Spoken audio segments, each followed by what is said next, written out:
All right. Got a GameStop earnings. Pretty impressive, but honestly not as impressive as I thought they were going to be. Couple interesting things, but it's an earnings report. I don't really find this stuff exciting. We just report on it.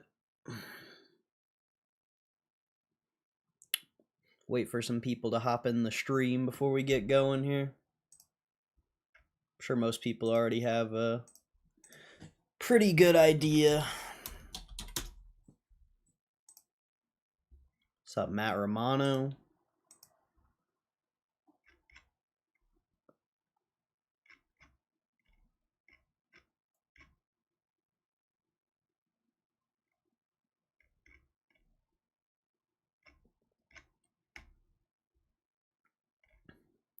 So obviously, one interesting thing is they sold covered calls on Bitcoin back in it says fourth quarter of fiscal 25, and Bitcoin was still at like 100,000, around 100,000 during that time. So they basically sold covered calls at the high.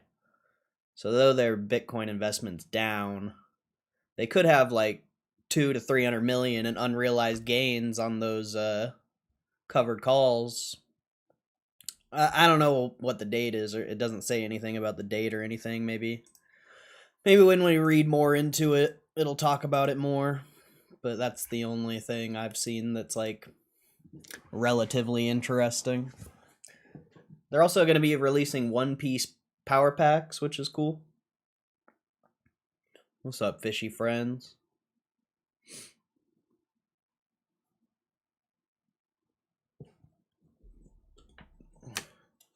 But it's going to be a lot of reading, I assume.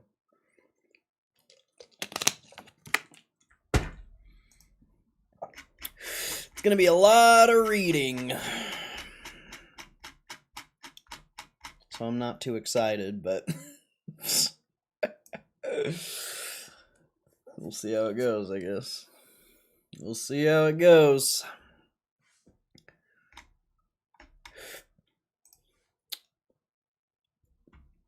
All right.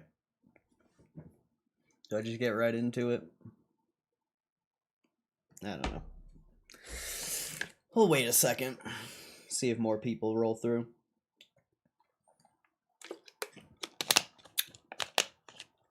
The stock did end up hitting like 2140 on the earnings report, and then it bounced back up to 23.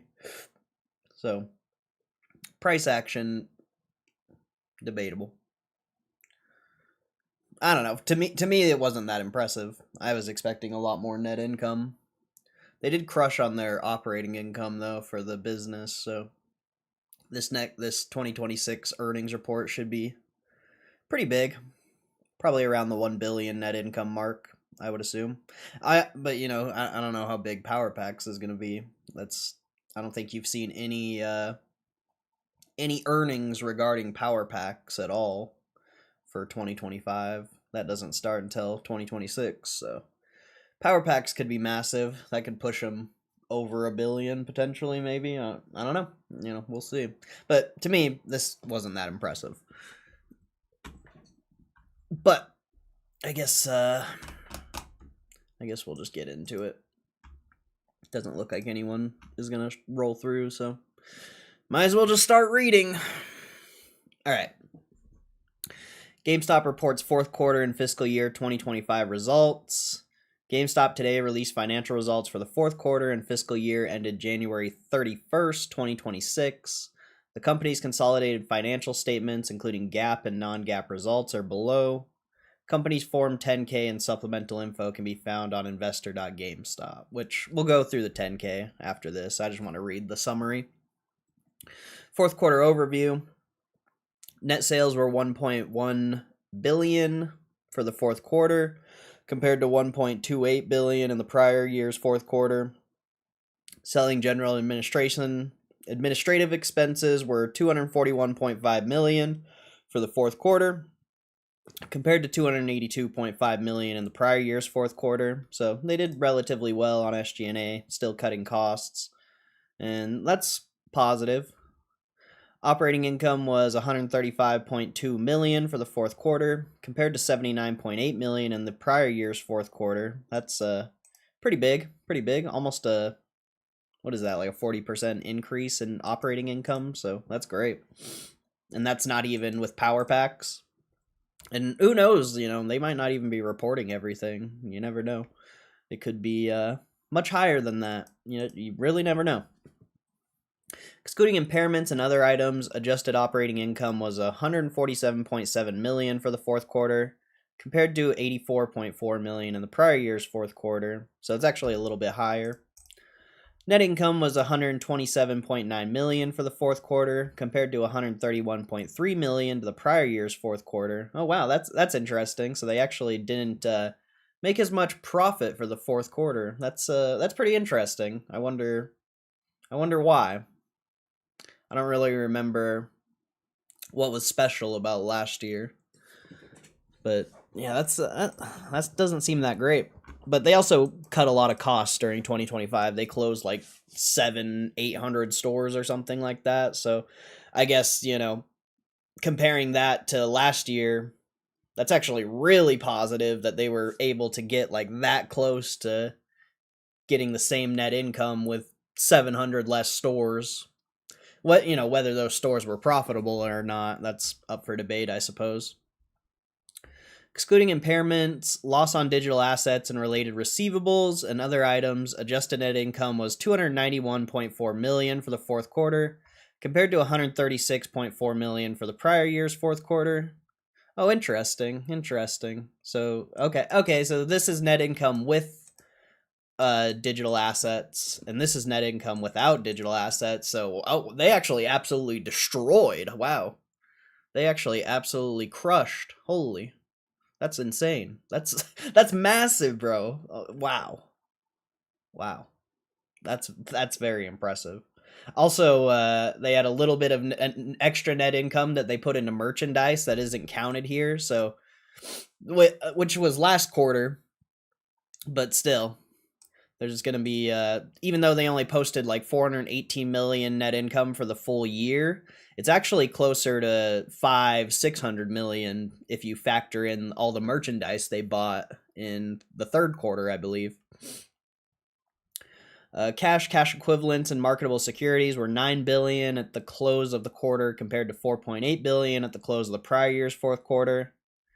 Bitcoin and related receivables were valued at 368.4 million at the close of the quarter. And as we were talking about when I first started the stream, they sold covered calls on Bitcoin. So technically this is hedged and maybe even profitable. They might have 200-300 million in unrealized gains with the covered calls on their Bitcoin. So I really don't think this matters too much, but I think that's clutch that Ryan Cohen's selling covered calls on the Bitcoin position, because if it goes up and they have to sell, like, who cares? They make all that money from the covered calls. Very very gangster by Ryan Cohen. That is a gangster move to be selling covered calls on the Bitcoin. Full year overview, net sales were 3.63 billion for fiscal year 2025, compared to 3.823 billion in fiscal year 2024. So a little bit down on net sales, which a lot of people were saying their sales were going to be up, but still not that bad. That's a very small, compared to last year, that's pretty small. Only like 200 million less sales. That's pretty small. SG&A expenses were 910.2 million for fiscal year 25, compared to 1.13 billion in fiscal year 24.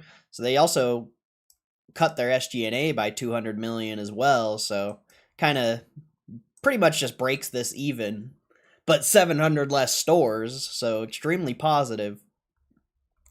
Operating income was 232.1 million for fiscal year 2025, compared to an operating loss of 26.2 million in fiscal year 2024. Yeah, that's huge. That's absolutely huge. They crushed this year on the business. They absolutely crushed on the business. Excluding impairment and other items, adjusted operating income was $289.5 million for fiscal year 25, compared to an adjusted operating loss of $26.8 million for fiscal year 24. Oh, interesting. So they actually did they actually did way better than what it seems if you're not looking through all of this and you're just looking at the numbers, you're not really getting the full story. Net income was $418.4 million for fiscal year 2025, compared to $131.3 million in fiscal year 2024. And it's crazy because operating income was $232 million, so over half of the income was from the business, and a lot of people are like so focused on the cash and thinking that that's the only reason they're making profit, but in reality, they're absolutely crushing on the business now. And they have more cash than ever. So, pretty good, pretty good. And also, they bought all that merchandise in Q3, so technically this is around like 500-600 million if you're factoring that in.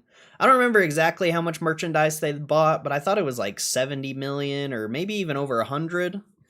I could look, but we got a lot to read, so not really trying to do that. All right, excluding impairment, loss on digital assets, and related receivables, non-cash interest expense related to issuance of warrants to convertible note holders and other items, adjusted net income was $647.4 million for fiscal year 2025, compared to $131.2 million in fiscal year 2024. Holy fuck! Holy shit! Oh my gosh!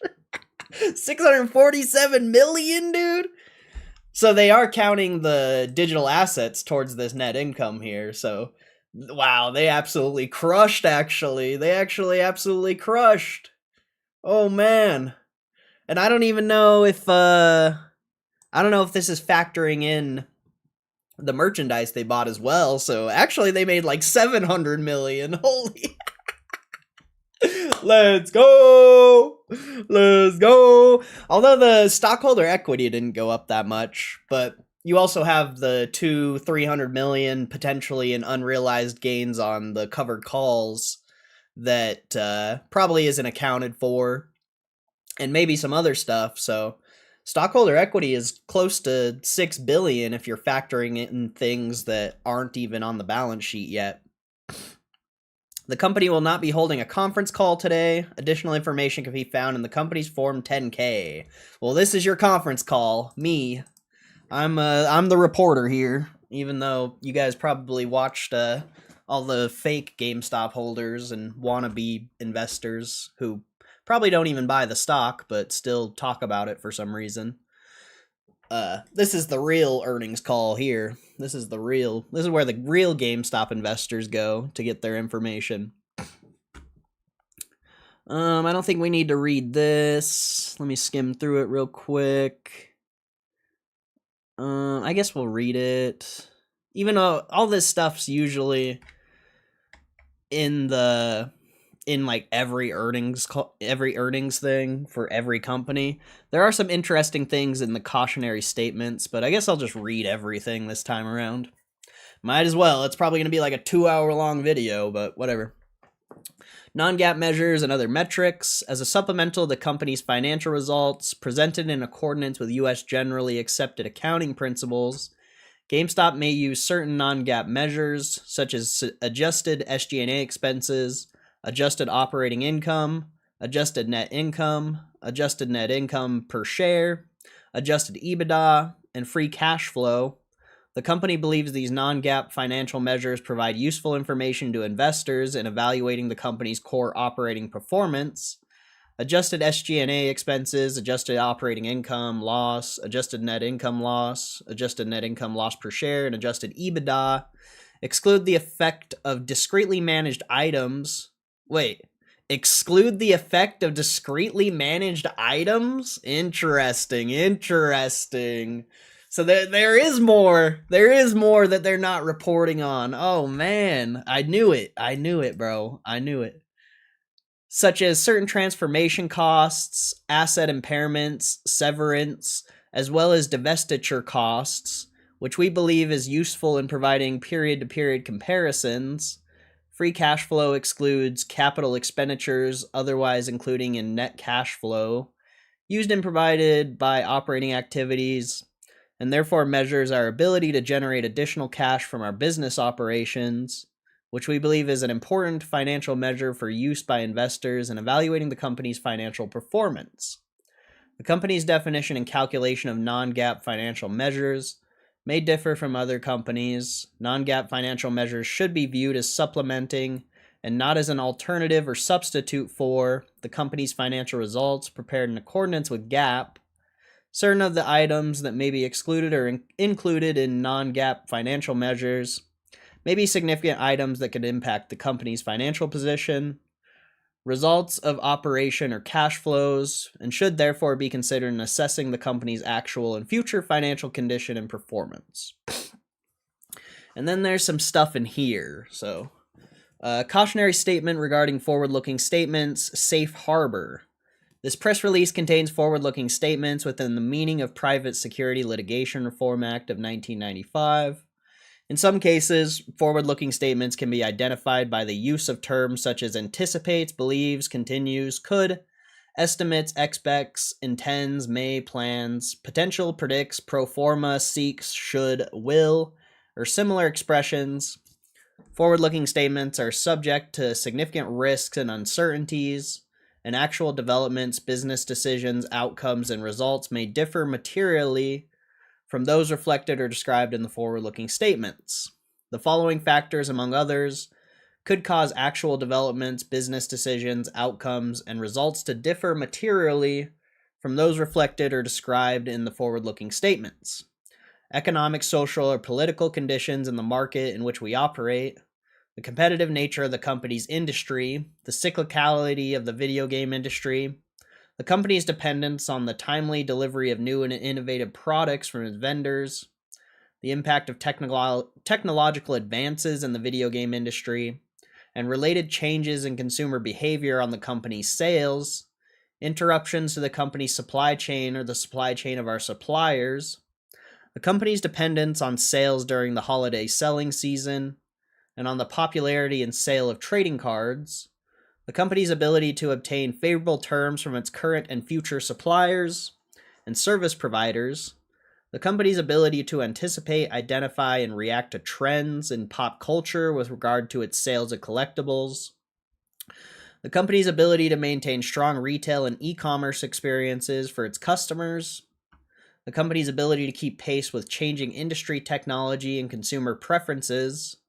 how the company incorporates artificial intelligence into workflows and processes, including customer-facing and operation activities, and challenges with properly managing its use, the company's ability to manage its profitability and cost reduction initiatives, changes in senior management or the company's ability to attract and retain qualified personnel.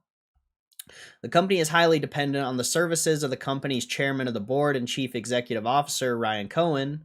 If the grant of a 100% performance-based non-qualified stock options award, the CEO Performance Award, to Mr. Cohen is not approved by the company's stockholders, or if the company is unable to adequately incentivize Mr. Cohen to maintain his focus and priorities on the company's ability to execute on its strategy and achieve its growth goals may be adversely impacted. Oh, wow. He's actually... He's like, you better approve this shit, bro. You better approve this or I'm taking it down. What a gangster. That's hilarious. The CEO Performance Award, if and to the extent the stock options associated become vested and are exercised, would result in dilution to the company's stockholders and could impact the company's stock price, potential damage to the company's reputation or customers' perception of the company's ability or the ability of the third parties with whom we work to maintain the security of our information technology systems or data, including customer, associate, or company information, the company's compliance with stringent and evolving laws and other obligations related to data privacy and security, occurrence of weather events, natural disasters, public health crisis, and other unexpected events, risks associated with inventory shrinkage, potential failure or inadequacy of the company's computerized systems, the ability of the company's third-party delivery services to deliver products to the company's retail locations, fulfillment centers and consumers, and changes in the terms the company has with such service providers, the ability and willingness of the company's vendors to provide marketing and merchandising support at historical or anticipated levels, restrictions on the company's ability to purchase and sell pre-owned products, the company's ability to renew or enter into new leases on favorable terms, unfavorable changes in the company's global tax rate, legislative actions, the company's ability to comply with federal, state, local, and international laws and regulations and statutes, changes to tariffs and import/export regulations, potential litigation, which GameStop's actually in a lawsuit right now, which I will report on tomorrow or something like that, on other legal proceedings, the value of the company's investment holdings, concentration of the company's investment portfolio into one or fewer holdings, the recognition of losses in a particular investment even if the company has not sold the investment, volatility in the company's stock price, including volatility due to potential short squeezes. I think that's hilarious that they put that in there. Continued high degree of media coverage by third parties. Oh, there's a lot of that, and it's mostly negative and terrible. The availability and future sales of substantial amounts of the company's Class A common stock. Oh, interesting. The issuance of common stock upon the exercise of warrants declared as part of the October 7th, 2025 distribution to the holders of record of the company's Class A common stock and holders of the convertible notes in the form of warrants to purchase shares of the common stock, the quote warrants, may depress our stock price. Oh, interesting. Future issuances of additional warrants may adversely affect the market price of the warrants and the market price of the company's common stock. The warrants do not automatically exercise, and any warrant that is not exercised prior to their expiration date will lose all financial value. Fluctuations in the company's results of operations from quarter to quarter, the company's ability to generate sufficient cash flow to fund its operations, the 1.5 billion 0% convertible senior notes due 2030, the convertible 2030 notes, and the 2.25 billion convertible senior notes due 2032, the convertible 2032 notes, and collectively with the convertible 2030 notes, the quote convertible notes, are the company's obligations only, and substantially all of our operations are conducted through, and a portion of our consolidated assets are held by, our subsidiaries. Servicing the convertible notes requires a significant amount of cash, and the company may not have sufficient cash flow from our business to make such payments. Oh, interesting. We may incur additional indebtedness in the future. The company's ability to incur additional debt, risks associated with the company's investment in marketable, non-marketable, and interest-bearing securities, including the impact of such investments on the company's financial results.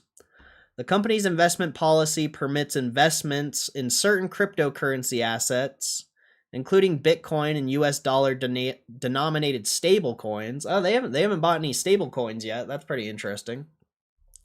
And to the extent the company holds Bitcoin or US dollar denominated stable coins, the company will be exposed to certain risks associated with Bitcoin or stable coins, respectively. The company's derivative strategy can expose it to counterparty risks. And the company's ability to maintain effective internal control over financial reporting. Additional factors that could cause results to differ materially from those reflected or described in the forward-looking statements that can be found in GameStop's most recent annual report on Form 10-K and other filings made from time to time with the SEC and available at sec.gov or on the company's investor relations website, investor.gamestop. Forward-looking statements contained in this press release speak only as of the date of this press release. The company undertakes no obligation to publicly update any forward-looking statement, whether as a result of new information, future developments, or otherwise, except as may be required by any applicable securities law. And then here's their balance sheet for the quarter. I'll leave that out. I mean, we'll go through all this in the 10K as well, but that was the first part of this video, I guess. What's up, MB? Tony? Simon? What's up? I just want to know who found the Skittles flute. Same. Where is the Skittles flute? Where is the Skittles flute? What's up, P? How you doing, P? Hope you're good. Hope you guys are good. Make sure you share the stream. Give it a like. Share it on Twitter or Reddit or anywhere.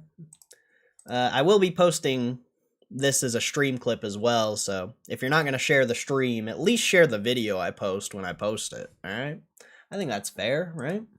I think that's fair. I'm about to give you like 2 hours of quality reading.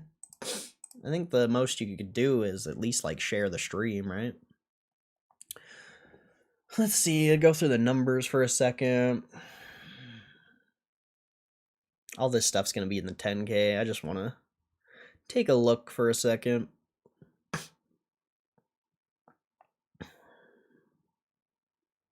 I wonder how much they made on those covered calls, man. Like, it's interesting because they sold covered calls for every single Bitcoin but one. So if they end up having to sell the Bitcoin, they're still gonna have one Bitcoin, which is pretty interesting. Pretty interesting. I think that's a weird strategy, but I like it. I like it. I mean, I hated the Bitcoin move to begin with, so the fact that they're selling covered calls on it, and they did it at basically all-time highs, I mean, that's fire, bro. That's fire. That's absolute fire.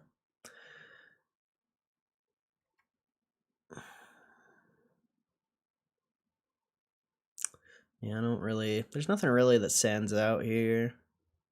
I mean, I'm sure I'll look more into this in the future, and maybe something will stand out, but I'm just kind of skimming through it right now. Oh, yeah. Let's see. So they're out of Canada, but they lost 10 million because of Canada, lost 12 million because of Australia, and lost 38 million because of Europe. This is for the quarter, right? I think that's for the quarter. Yeah, this is for the year. Okay. Oh, Australia was actually profitable last year. That's interesting. Australia was actually profitable. Europe still not doing well, though, so I'd imagine they're going to get out of Europe at some point and probably stay in Australia. Maybe not, but I assume so. Especially because they were able to keep Australia open during the pandemic. I feel like they probably like Australia's government. But this Canada shouldn't even exist anymore, so basically just get rid of this 20 million for next year. Very interesting, very interesting. And then hopefully they divest Europe at some point, because it doesn't really look like Europe's going to be able to turn around. I mean, maybe, but you're not even getting that much sales in Europe. Like, you're getting more sales in Australia than Europe, but Europe is, like, terrible.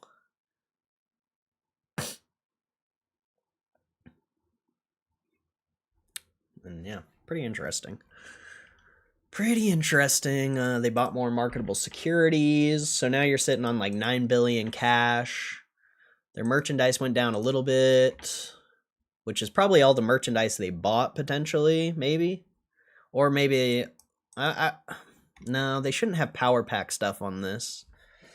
I don't think they'd have power pack stuff on this, so. But yeah, I mean, it's not, the earnings report wasn't as great as I thought it was going to be, but it seems like they have a lot of stuff that are hidden, like the covered calls, and, you know, they're counting the losses on their digital assets towards net income, so they actually made more net income than what this is showing. So it's pretty interesting, actually. They had a good year, a really good year. Really good quarter, man. 128 million compared to last year of 131 million, but with 700 less stores, basically. Like, that's wild, bro. And I wonder, I think they're factoring in the losses here, so it should be more, which I think it is, because I'm pretty sure we already read that. So interesting. And they actually counted for the quarter. Their loss on digital assets is more than for the year, so they are doing some accounting tricks for sure. They are doing some accounting tricks. It's very interesting. Very interesting. And they still have a couple of assets and liabilities for, I think it's like 300 million ish around there of like liabilities and assets for sale as well. Still. So I don't know if those have sold yet, or maybe they just haven't factored them in yet. Not really sure. Oh. Yeah, their hardware sales are down, software sales are down, but their collectible sales are up.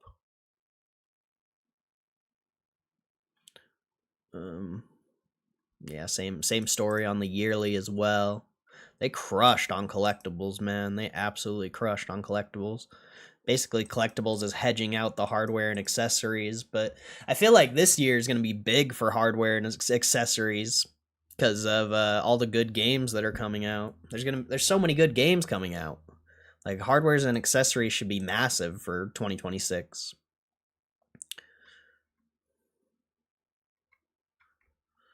Let's see.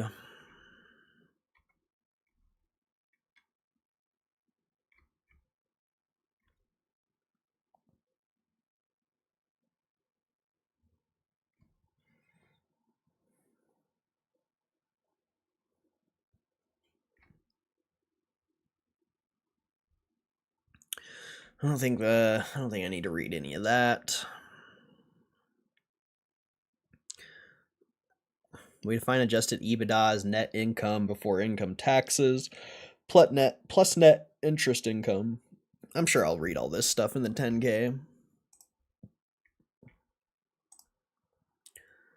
Sure, we'll read all this stuff in the 10K. How's there like over 20 people here but 4 likes? That's crazy, bro. Is it just a bunch of bots here? I mean, I wouldn't be surprised, but you guys can't even like the video? That's crazy. That's crazy. Alright. I mean, I'm not surprised, to be fair. The GameStop community could never surprise me with how bad it is. Can't even like a video. Let's see.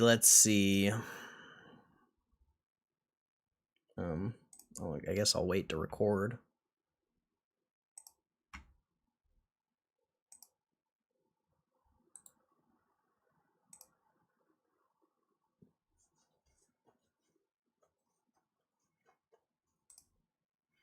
Maybe next quarter will be excellent. What do you mean, bro? This quarter was excellent. this quarter was excellent. What do you mean, bro? Just because the stock price didn't go up doesn't mean anything.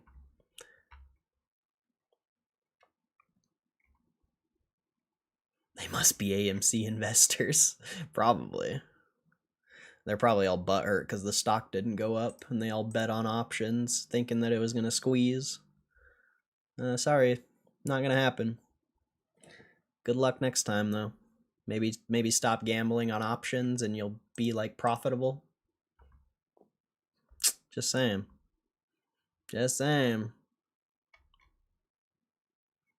Alright, so I already read that. I don't think I need to read any of this. Let's see. Based on closing market price, 2210. Aggregate market value of voting and non-voting Class A common stock. Wait. The aggregate market value of the voting and non-voting Class A common stock held by non-affiliates of the registrant as of August 1st, 2025 was approximately $9 billion, based upon the closing market price of $22.10 per share. All registrant directors and officers are deemed affiliates of the register. What does this mean? So the market value of GameStop is $22.10, or that was just the price on August 1st? I'm confused by that. I'm actually kind of confused by that. They're essentially saying that the fucking actual value of the shares is $22.10 if I'm reading this correctly, which is pretty wild. We'll leave that out of the video. We don't want the fake investors knowing that. We don't want the fake investors knowing about that. We'll let them sit and think GameStop's bad, you know? And also, I don't know if that's actually how I don't know if that's actually what it is. It's just what I'm getting out of reading that. All right. I guess we'll start here. Yeah. We'll start here. All right, here we go, chat. A fucking hour or two of reading. I'm so excited. Can you feel it? You guys better like the video and share it, because probably nobody else is doing this. Maybe there's someone else out there doing it, but probably not. So show some love to the channel for once. All right. GameStop Corp offers games, collectibles, and entertainment products through its stores and e-commerce platforms. As we navigate the evolving commercial landscape, our business model is expanding beyond traditional retail to include value creation through disciplined capital allocation. We view our significant cash and other sources of liquidity as a strategic asset to be deployed into acquisitions and control transactions that offer long-term value. Amen, amen. What a beautiful paragraph to read right there. What a beautiful paragraph. Our fiscal year is composed of 52 or 53 weeks ending on the Saturday closest to the last day of January. Fiscal year 2025 consisted of the 52 weeks ended on January 31st, 2026, fiscal 2025. Fiscal year 2024 consisted of the 52 weeks ended on February 1st, 2025, fiscal 24.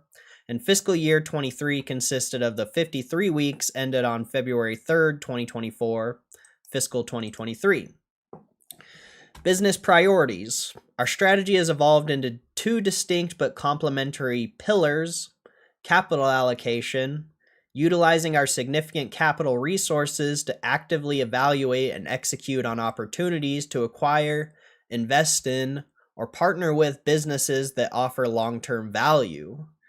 Operational excellence, maximizing the cash flow of our legacy retail business by optimizing our store fleet. Oh, bro, those are two awesome sentences. I love that. So, they're still going to be crushing on GameStop, the business, as well, but still looking for an opportunity. That's great. Capital deployment and investment strategy. The company views its balance sheet as a strategic asset.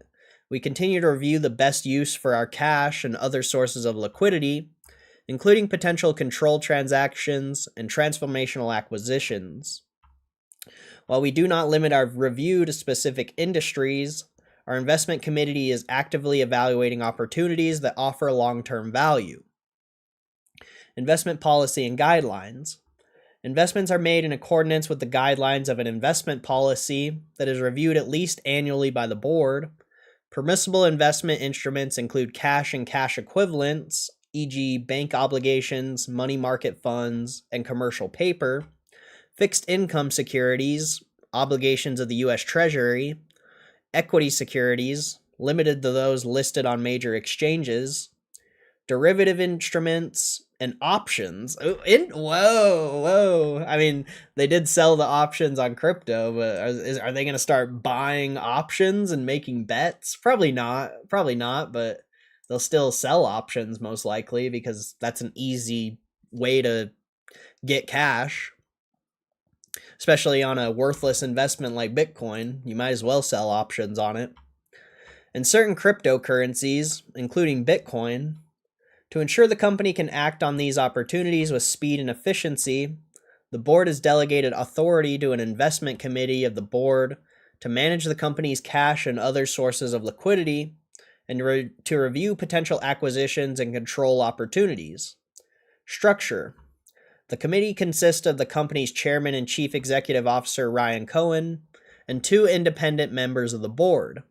It never says who those guys are, but it's probably Larry, I guess. Maybe Larry and Nat. I don't know. Who is it?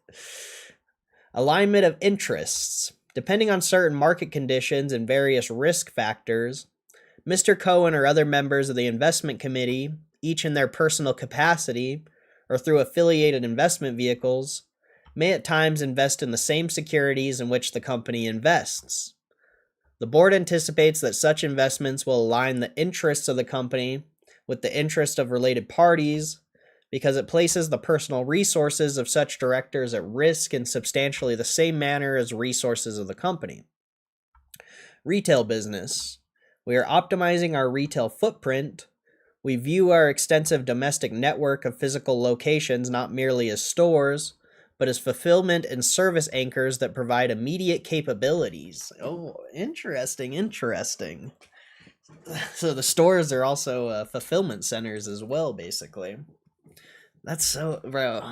This is great. This is great already, and we're not even close. we're not even like 5% of the way through. Expand our addressable market. The company continues to explore ways to increase the size of its addressable market through new products and service offerings. Strategic validation. Our recent initiatives have validated our thesis that consumers value transactional speed and convenience. By utilizing our stores as efficient trade-in destinations, we have demonstrated that our infrastructure can drive transaction volume and customer engagement. The network effect. We believe our dense store network serves as a competitive advantage. Maximize profitability. The company continues to focus on cost containment to maximize operating income. Indirect spend. We have focused on eliminating non-income generating spend. In 2025, we significantly reduced indirect costs and intend to continue this discipline in 2026. What a beautiful thing. International streamlining. We continue to evaluate our international assets for strategic relevance. In the past 3 years, the company has exited operations in Ireland, Switzerland, Austria, Germany, New Zealand, Italy, and Canada. In addition, the company has signed an agreement related to the potential sale of its operations in France to a strategic buyer. Oh, they're selling it. They finally signed the agreement to sell it. Let's go. That's another like over 100 million profit right there when that sale finally finishes. And then I assume they're going to get rid of Europe next, but I guess we'll see. Store fleet optimization. Each year, the company performs a comprehensive store portfolio optimization review, which involves identifying stores for closure based on many factors, including an evaluation of current market conditions and individual store performance. This review resulted in the closure of 727 stores, wow, in the United States in fiscal 2025. At this time, we do not anticipate closing a significant number of stores in fiscal 2026, as we view our domestic footprint as a core component of our logistics infrastructure strategy. Oh man. They did already sell or close like 400 stores or something like that this year, so though they said they do not anticipate closing a significant number of stores, they already closed quite a bit. I can't remember the exact number, but they've already closed a few hundred stores this year. Forward-looking statements on acquisitions. While the company has no binding agreements for a specific transaction at this time, we are actively evaluating opportunities that could require significant capital deployment. Shareholders should understand that our strategy is now explicitly focused on leveraging our cash, flexible capital structure, and stock to acquire assets that we believe will undergo a significant re-rating under our stewardship. I knew it, bro. They're going to do a stock offering for whatever they're going to buy. I guess they'll use some cash as well, but I imagine it's mostly going to be funded by the stock offering. And I don't know what they mean by flexible capital structure, but I guess we'll find out, huh? Reportable segments. We operate our business in 3 geographic segments: United States, Australia, and Europe. During the second quarter of fiscal 2025, we divested our operations in Canada, which previously comprised a 4th separate reporting segment. We identify our segments based on geographic areas, which reflects the way we manage the organization and analyze performance. Our Australia geographic segment includes operations in New Zealand for reporting purposes. During the 4th quarter of fiscal 2025, we closed our store operations in New Zealand. Wait, so they're out of Australia? I don't know if I'm reading that right, but maybe they exited Australia? I don't know about all that. Our sales and profits are driven through both our physical stores and e-commerce platforms. Each segment consists primarily of retail operations, with the significant majority focused on games, collectibles, entertainment products, and technology. These products are substantially the same regardless of geographic location, with the primary differences in merchandise carried being the timing of the release of new products in various segments.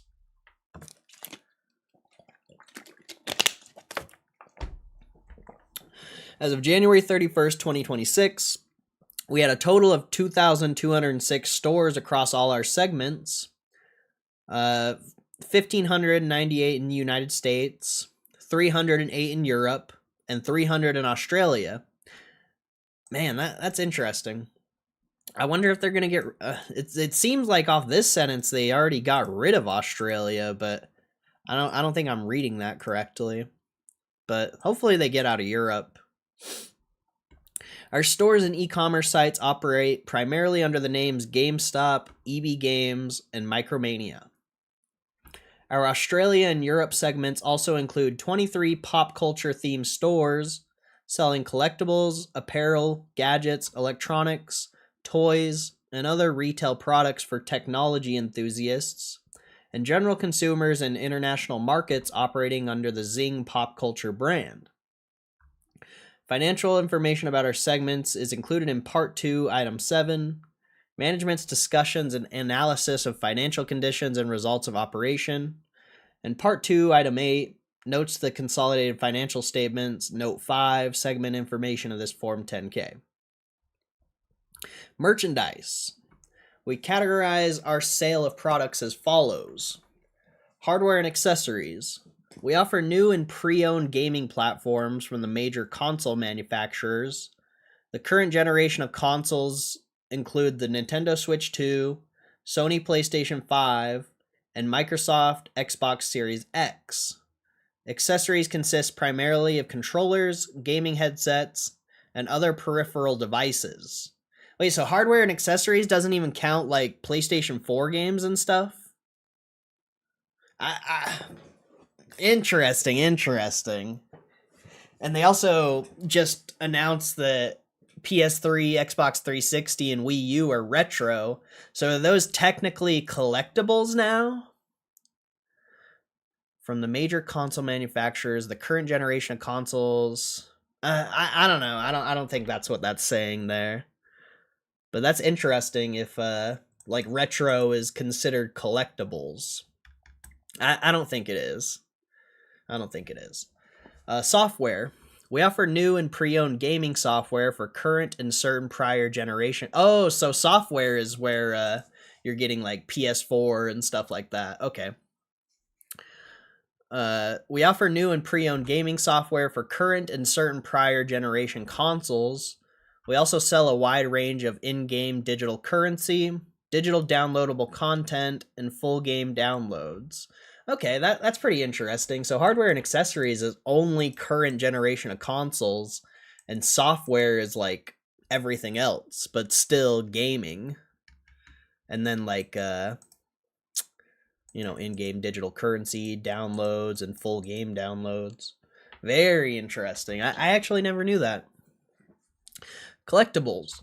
Collectibles consist of apparel, toys, trading cards, gadgets, and other retail products for pop culture and technology enthusiasts.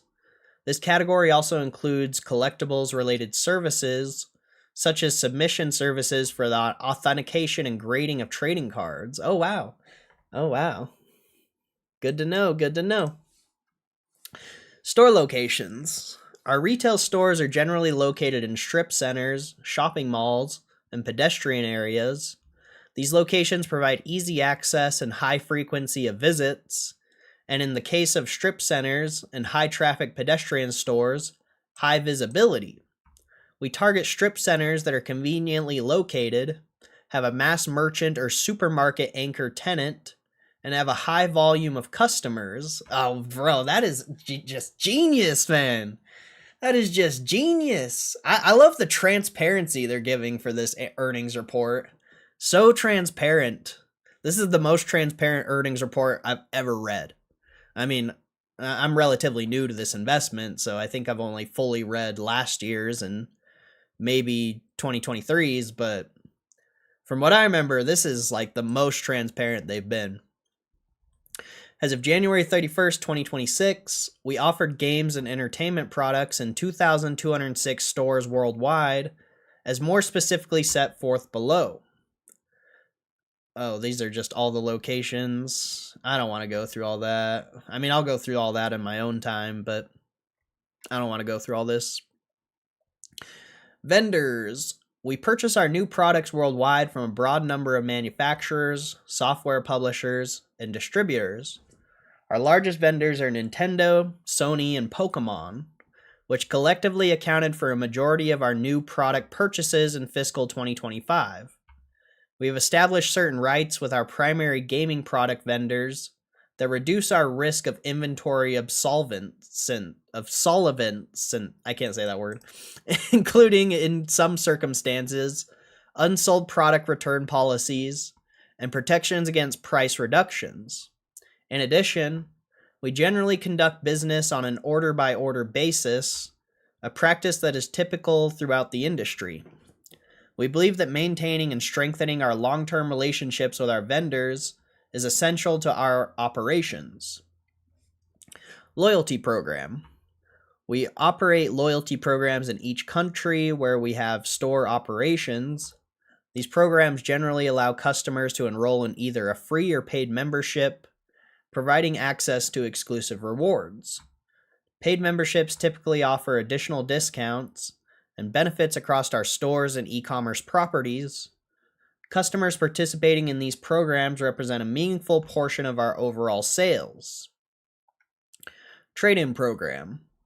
We provide our customers with an opportunity to trade in their pre-owned gaming, mobility, and other products at our stores in exchange for cash or credit, which can be applied towards the purchase of other products. This process drives higher market share and offers a broader range of price points for our customers. Our trade-in program provides customers a means to unlock value and recycle used product, which enables us to offer previous generation platforms and related games.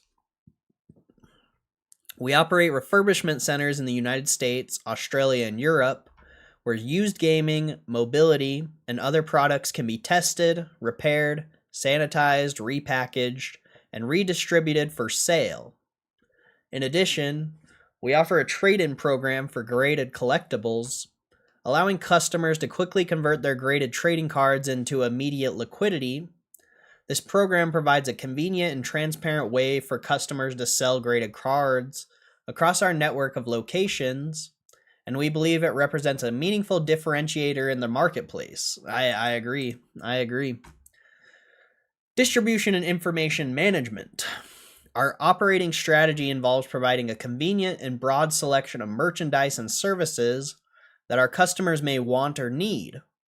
We use our distribution facilities, store locations, and inventory management systems to optimize the efficiency of the flow of products to our stores and customers, enhance fulfillment efficiency, and optimize in-stock and overall investment in inventory. We also utilize our stores as fulfillment and service anchors that provide immediate capabilities, including acting as trade-in destinations for the company's gaming, trading card, and consumer electronics category. Competition.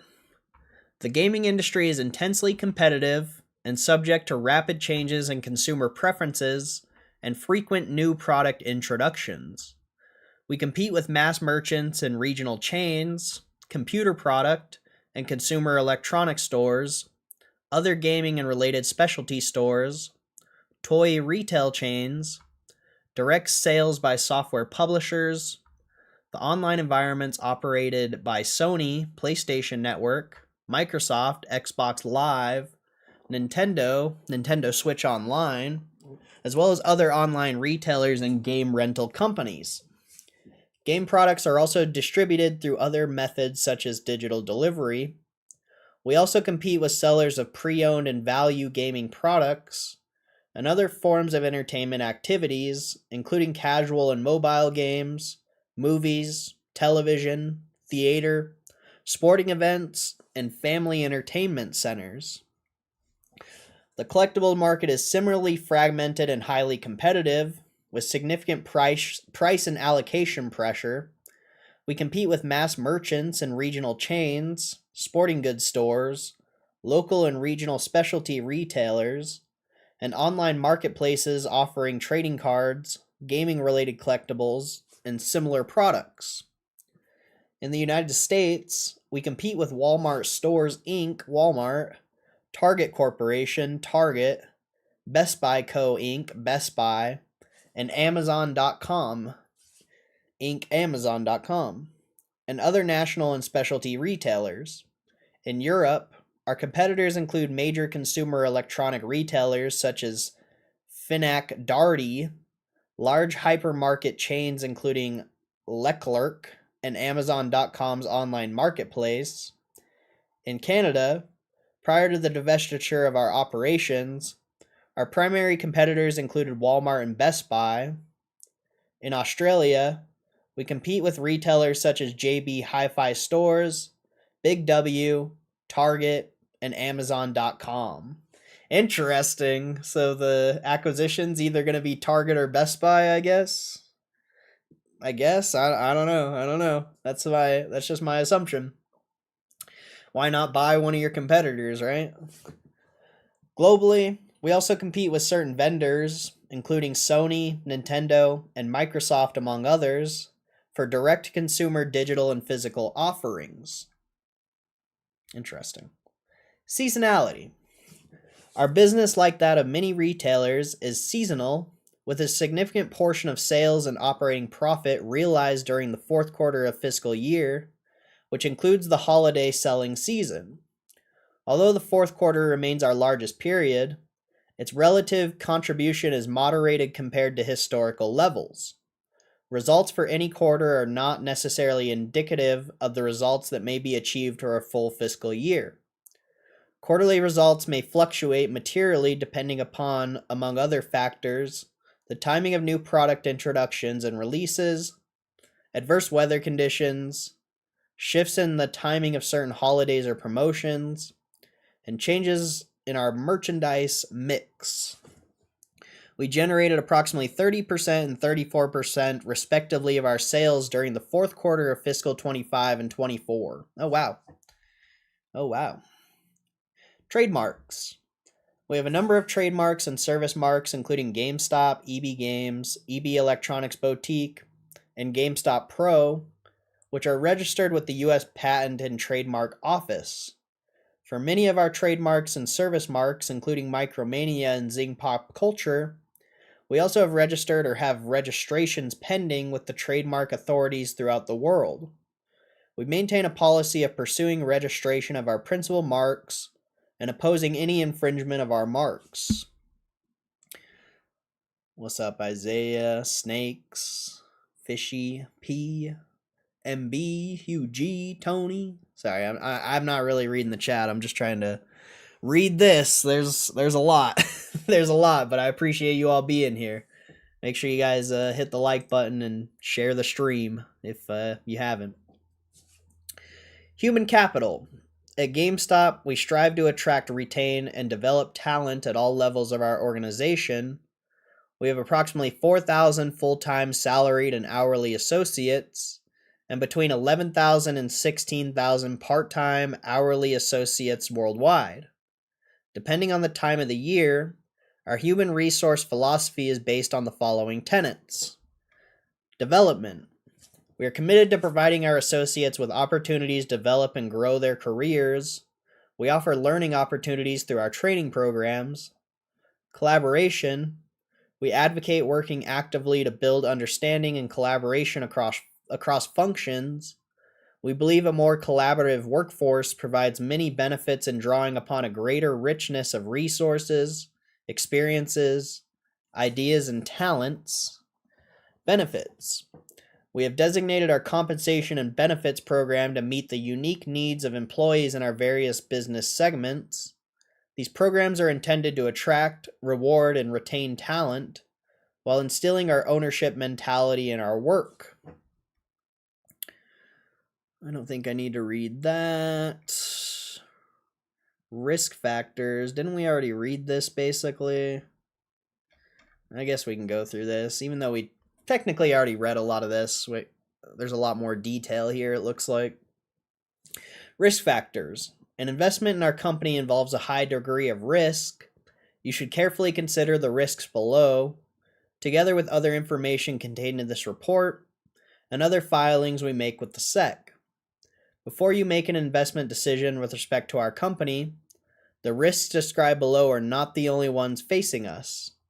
Additional risks are not presently known to us, or that we consider immaterial, may also impair our business operations. Any of the following risks could materially adversely affect our business, operating results, or financial condition, and could cause a decline in the trading price of our securities and the value of your investment. Risk related to our M&A and investment strategy.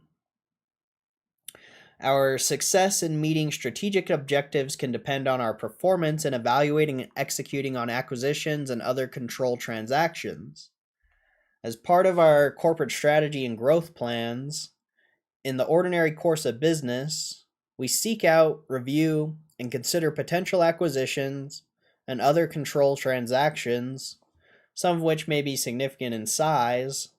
There can be no assurance, however, that we will be able to successfully identify suitable candidates for any such transactions, negotiate, or otherwise come to an agreement for any such transaction or terms acceptable to the company, obtain financing on terms acceptable to the company or at all, receive any domestic or international antitrust, competition, or other regulatory approvals necessary for any such transaction, or otherwise be able to satisfy all conditions to the closing of, or otherwise consummate any such transaction, successfully integrate any acquired businesses, and or otherwise realize any anticipated synergies or other benefits therefrom, or that the financial performance of any such acquired business will be consistent with the company's expectations.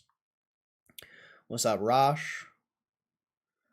Acquisitions and other control transactions involve significant risks and uncertainties, including difficulties in the integration of operations, systems, and personnel of the acquired companies, and the diversion of management's attention from other business concerns. Although our management will endeavor to evaluate the risks inherent in any particular transaction, there are no assurances that will properly ascertain all such risks. Acquisitions may involve significant cash expenditure, debt incurrence, equity issuance, and expenses. Yep. Difficulties encountered with acquisitions may have material adverse effects on our business, financial condition, and results of operations. What's up, Kev? The value of our investments may decline.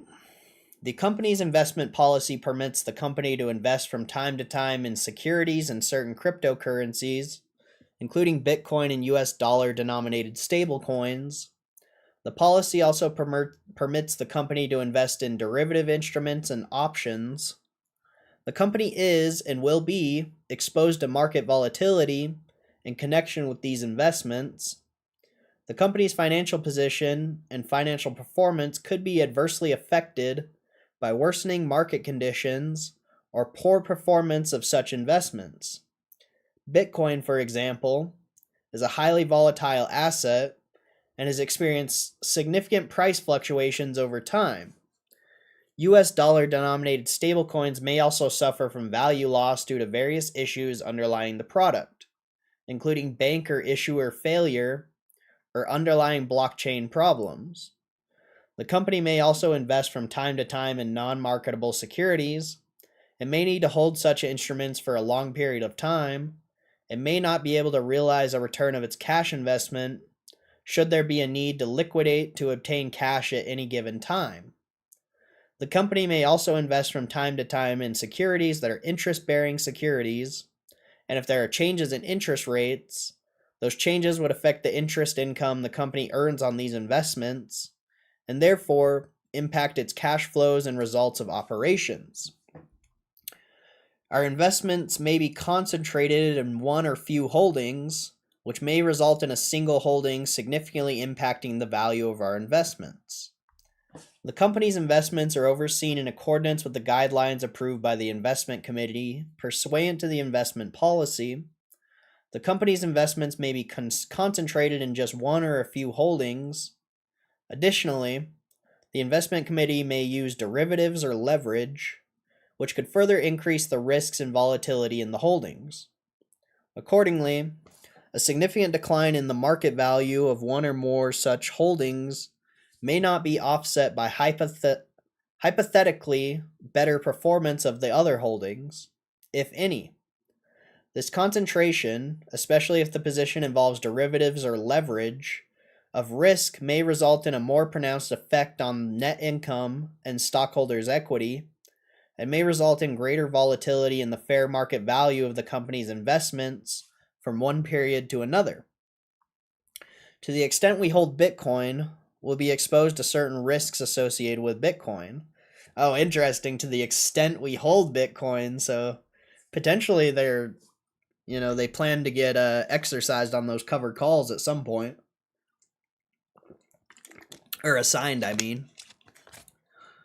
The Bitcoin markets have historically experienced significant volatility in price, limited liquidity and trading volumes, relative anonymity, potential susceptibility to market abuse and manipulation, compliance, and internal control failures at exchanges, and other risks inherent in its entirely electronic, virtual form, and decentralized network. Our Bitcoin holdings could significantly impact our financial results and the market price of our listed securities.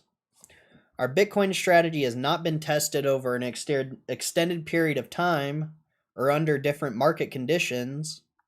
We are continually examining the risks and rewards of our strategy to acquire and hold Bitcoin. By investing in Bitcoin, we may become subject to counterparty risk, such as with our Bitcoin custodians and those with whom we transact in Bitcoin or other cryptocurrencies.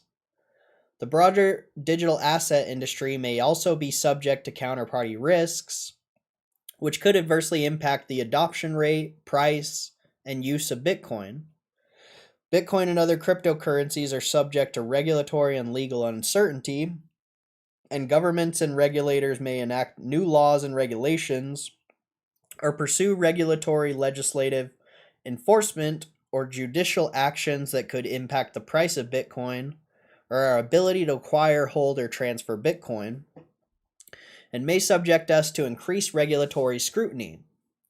If federal or state tax authorities change Bitcoin's classification from property, which allows for capital gains treatment, but also imposes certain tax reporting requirements, to another category such as to currency or a financial asset, the resulting tax implication could negatively affect us and our stockholders. Additionally, changes in the accounting treatment of our Bitcoin holdings could have significant accounting impacts, including increasing the volatility of our results. Oh, that's awesome. What do you mean? I love that. That might be the only useful thing Bitcoin does.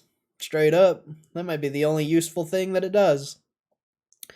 Bitcoin does not pay interest or other returns, and we can only generate cash from our Bitcoin holdings if we sell our Bitcoin or implement strategies to create income streams or otherwise generate cash by using our Bitcoin holdings. What, like selling covered calls? They didn't mention it here, but they did sell covered calls on their Bitcoin, so they figured out a way to do it. If we pursue any such strategies, we may be unable to create income streams or otherwise generate cash from our Bitcoin holdings, and any such strategies may subject us to additional risks. If we are unable to sell Bitcoin we acquire, or otherwise generate funds using our Bitcoin holdings, or if we are forced to sell our Bitcoin at a significant loss, our business and financial condition could be negatively impacted. In addition, Bitcoin and other blockchain-based cryptocurrencies and the entities that provide services to participants in the Bitcoin ecosystem, as well as the Bitcoin and blockchain ledger, digital wallets, and other digital assets in blockchain technologies, have been and may in the future be subject to security breaches, cyber attacks, or other malicious activities. If we or our third-party service providers experience a security breach or cyber attack, and unauthorized parties obtain access to our Bitcoin, or other similar circumstances or events occur, we may lose some or all of our Bitcoin, and our financial condition and results of operations could be materially adversely affected. Further, to the extent the private key for a digital wallet are lost, destroyed, or otherwise compromised, and no backup of the private keys is accessible, neither we nor our custodians would be able to access the Bitcoin held in the related digital wallet. Oh, Bitcoin sucks, dude. That's a lot of risks. That's a lot of risks just for a number on a screen. Oh, man. Bitcoin sucks. At least they made an income strategy with it to make it useful. Our derivative strategies expose us to credit risk of counterparties. We have in the past and may in the future enter into derivative transactions, including over-the-counter swaps and options on digital and other assets. The terms of these OTC derivatives are bilaterally negotiated with financial institution counterparties and expose the company to credit-related losses in the event of non-performance by these counterparties. The credit risk exposure generally consists of the market-to-market value, constituting unrealized gains under such transactions to mitigate against the risk of this exposure. These agreements typically include a feature requiring the party that is out of the money on the basis of the market-to-market value of the transactions, whether the company or the derivative counterparty to pledge collateral for all or some portion of the market of outstanding derivatives. In certain circumstances, the pledged collateral may be contractually permitted to be hypothecated, repledged, used and or commingled by the counterparty. The ability to commingle or rehypothecate, I don't know if I'm saying that right, may obscure legal title to the underlying collateral, particularly in the case of pledged digital assets. If the custodian of our collateral becomes subject to bankruptcy or liquidation proceedings, our ability to reclaim such collateral may be subject to competing claims from other creditors. In addition, if our transactions are early terminated or unwound following an event of default or termination event, including one resulting from the insolvency of the counterparty, our claim for any termination value against such counterparty will be a general unsecured claim to the extent not covered by the value of the collateral pledged to the company. In such instances, any remaining claim will be subject to the claims of competing creditors. So did Ryan Cohen do a swap or option on digital assets that they're not talking about? Maybe they're just putting this in there for the covered calls, but what if they did a swap or something that they don't have to report? Like, that's pretty interesting. That's a lot for that to, not really have anything on the balance sheet where this matters besides the covered calls, but I don't know. That's weird. That's weird. If we acquire US dollar denominated stablecoins, we may be exposed to certain risks associated with such stablecoins. US dollar denominated stablecoins are digital assets designed to have stable value over time as compared to typically volatile digital assets and are backed by the US dollar. Volatility in stablecoins, operational issues with stablecoins, for example, technical issues that prevent settlement or redemption, concerns about the sufficiency of any reserves that support stablecoins, or regulatory concerns about stablecoin issuers, or intermediaries or the stablecoins themselves, could all impair the value of such stablecoins and result in losses. By investing in the US dollar denominated stablecoins, we may become subject to counterparty risk, such as with the issuers of the stablecoins, custodians, and those with whom we transact in US dollar denominated stablecoins. US dollar denominated stablecoins are subject to regulatory and legal uncertainty, and governments and regulators may enact new laws and regulations or pursue regulatory legislative enforcement or judicial actions that could impact our ability to acquire, hold, or transfer US dollar denominated stablecoins and may subject us to increased regulatory scrutiny. The company is required to recognize losses in the particular investment for financial statement purposes, even though the company has not actually sold the security. Under accounting rules, changes in the unrealized gains and losses on certain of our investments may be included in the company's reported net income, even though the company has not actually realized any gain or loss by selling such securities. Accordingly, changes in the market price of such securities can have a significant impact on the company's reported results for a particular period, even though those changes do not bear on the performance of the company's operating businesses. So that post we saw on Superstonk was complete bullshit then, because this completely counteracts everything that thing said, because that little post I saw said that the Bitcoin wouldn't count towards net income, but this says the complete opposite, and that's why you don't trust Superstonk or Reddit, because nobody knows what they're talking about. It's a bunch of bots posting. Our failure to deal appropriately with conflicts of interest could adversely affect our businesses. Certain of our executive officers, members of our investment committee, and members of the board of directors engage in personal investment activities. These personal investments, done in their individual capacities and through affiliated investment vehicles, may give rise to potential conflicts or perceived conflicts between the personal and financial interests of the executive officers. Members of our investment committee or members of the board of directors, and the interests of us, any of our subsidiaries, or any stockholders other than such executive officers, members of our investment committee, or members of the board of directors. If we are deemed to be an investment company under the Investment Company Act, we may be required to institute burdensome compliance requirements, and our activities may be restricted. Oh yeah, I remember reading this last year. In order to not be regulated as an investment company under the Investment Company Act of 1940, as amended by the Investment Company Act, unless we can qualify for an exclusion or exemption therefrom, we must ensure that we are engaged primarily in a business other than investing, reinvesting, or trading of securities, and that our activities do not include investing, reinvesting, owning, holding, or trading in securities, and owning, quote, investment securities, having a value constituting more than 40% of our total assets. Yep. Exclusive of U.S. government securities and cash items on an unconsolidated basis. We are primarily engaged in offering games, collectibles, and entertainment products through our stores and e-commerce platforms. Substantially, all of our cash and cash equivalents, which are excluded from the term, quote, investment securities as cash items, have consisted and are expected to consist of 1. Cash held in demand deposit accounts at banks, and 2.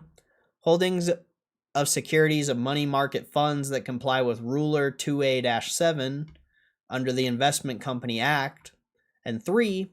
U.S. government securities. Accordingly, we do not believe we are an investment company as defined under the Investment Company Act, and we will continue to conduct our operations and monitor our holdings consistent with the investment policy to ensure ongoing and continuing compliance with this test so that we are not required to register as an investment company under the Investment Company Act. Oh, dude, that is great information. Great information. So that just goes to show they probably won't buy like stocks, and they probably maybe in the future they'll buy more Bitcoin, but man, that's a good sentence to read right there. Paragraph, whatever.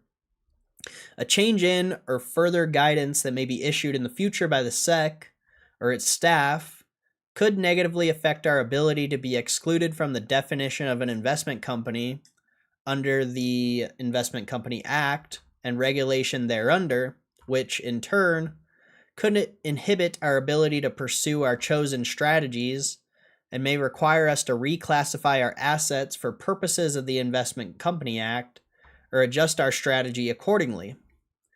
If we are required to do so, we may no longer be able to be excluded from the definition of an investment company under the Investment Company Act. If we are deemed to be an investment company under the Investment Company Act, our activities may be restricted, including restrictions on the nature of our investments and restrictions on our issuance of securities. In addition, burdensome requirements may be imposed on us, including registration as an investment company under the Investment Company Act, adoption of a specific form of corporate structure and reporting, limitations with respect to management, operations, transactions with certain affiliated persons and portfolio composition, including with respect to diversification and industry concentration, record keeping, voting, proxy, and disclosure requirements, and other rules and regulations. Such restrictions and requirements could have a materially adverse effect on our business and financial condition, and may also require us to substantially change the manner in which we conduct our business. Further, a determination by regulators that Bitcoin or certain other cryptocurrencies constitute, quote, securities or, quote, investment securities under the Investment Company Act or other federal securities laws could lead to our classification as an investment company under the Investment Company Act and could negatively impact the market price or liquidity of Bitcoin or such other cryptocurrencies that we may hold should we have to sell such holdings during adverse market conditions, and require significant changes in our operations which could have a material adverse effect on the market value of our securities. Holy shit! I need a minute, bro. That's a lot of reading. Holy fuck! This is too much reading, chat. It's too much reading. I don't even think we're halfway done. Bro.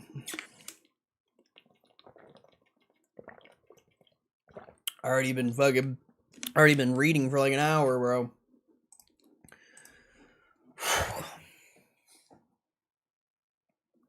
Still got so much more. This report is crazy. How's it crazy? They do this every report. I'd just say it's more transparent than previous reports.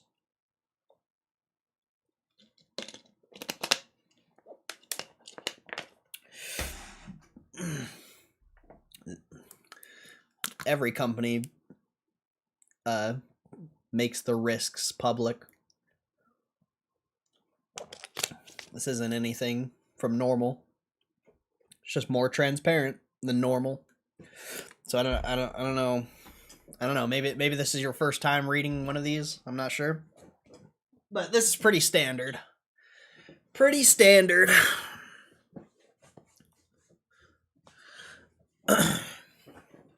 I need to go to the bathroom real quick.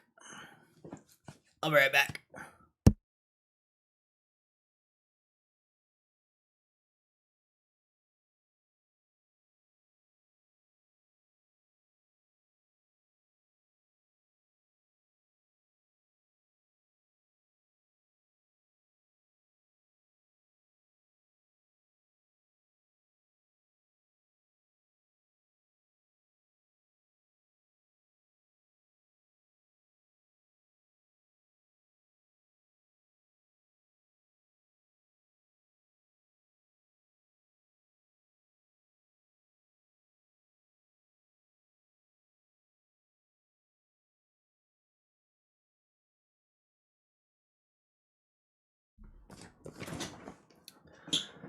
Oh man. There's still so much. There's still so much to read. Oh my god, dude. How are you supposed to read all this? How is one man supposed to read all this? We might have... I don't know if I'll be able to read it all today. We'll see. We'll see. If I can... yeah. We'll see, bro. I don't know if I'll be able to read all this today. We'll see. Holy guacamole. Unfortunately, I wasn't able to be here for when it came out because they replaced one of the power poles in my neighborhood, so my power was out for like 7 hours or something like that. 6 hours. That sucked, man. That sucked. It sucked. But we're here now. We're here now. We'll see. We'll see how far we can get. I would love to finish it today, but I just don't know if that's even possible, bro. I don't know if that's even possible. I'm going to be here for like 3 hours. I'm going to be here for like 3 hours, bro. Oh, what did I think? It's an earnings report. I don't put any weight or anything on earnings reports, so not much to think about. I was actually not that impressed, but the more I read this, it just goes to show that they're hiding a lot of things.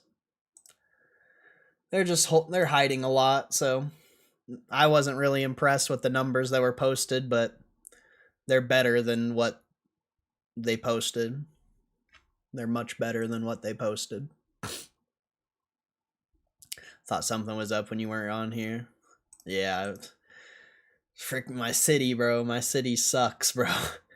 They decided to turn the power off on the worst day possible. Well, it's fine. All the fake YouTubers were, reporting the earnings, so probably wouldn't have mattered. All the fake investors. So, they're probably all gone. I'm probably the only one live, maybe. So maybe it was a good thing. I don't know. Maybe some of you had to go to some of the fake investors' channels and listen to them talk out of their asshole. And maybe you realize, like, oh, Corey's the only, like, real good investor in the GameStop community. All the other ones suck, and they probably don't even hold shares. I mean, I don't know. That's just my assumption. I couldn't watch any of those people, personally. If I could, I would, I wouldn't talk so much shit, but all those people suck, so I feel bad if you had to bear through some of their streams. All right, let's keep it going. Let's keep it going. Retail industry risks. Economic, social, and political conditions in the markets in which we operate could adversely affect demand for the products we sell and impact our business and financial condition. Sales of our products involve discretionary spending by consumers, making our results highly dependent on the health of the economies and consumer confidence in the markets in which we operate. Consumers are typically more likely to make discretionary purchases, including purchasing gaming and collectible products, when there are favorable economic conditions. Our business may be affected by many economic, social, and political factors outside our control.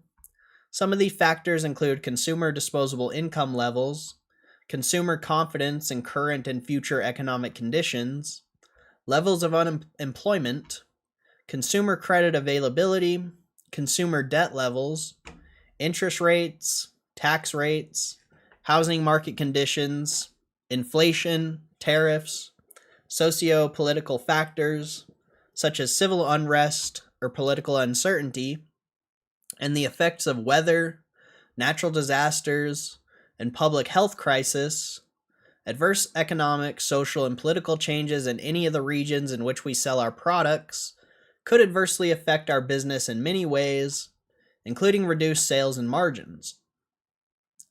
We face strong competition from multi-channel retailers, e-commerce businesses, and others, which directly affect our revenue and profitability. The retail environment is intensely competitive, and subject to rapid changes in consumer preferences and frequent new product introductions. We compete with mass merchants and regional chains, including Walmart and Target. And we have to ban someone? That's crazy. That's crazy. I have to ban someone mid-video? I didn't want to, but I have to. Brokey coming in my stream to talk shit? What else is new? What else is new? We compete with mass merchants and regional chains, including Walmart and Target, computer product and consumer electronics stores, including Best Buy, other United States, and international gaming and PC software specialty stores, such as Fnac Darty,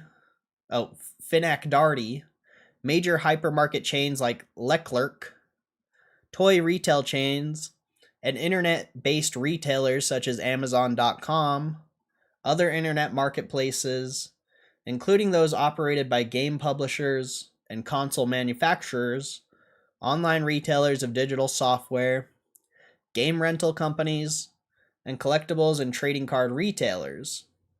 Competition may also result from new entrants into the markets we serve, offering products and/or services that compete with us. If we lose customers or our competitors, or we reduce our prices or increase our spending to maintain our customers, such actions may negatively impact our business and our financial performance.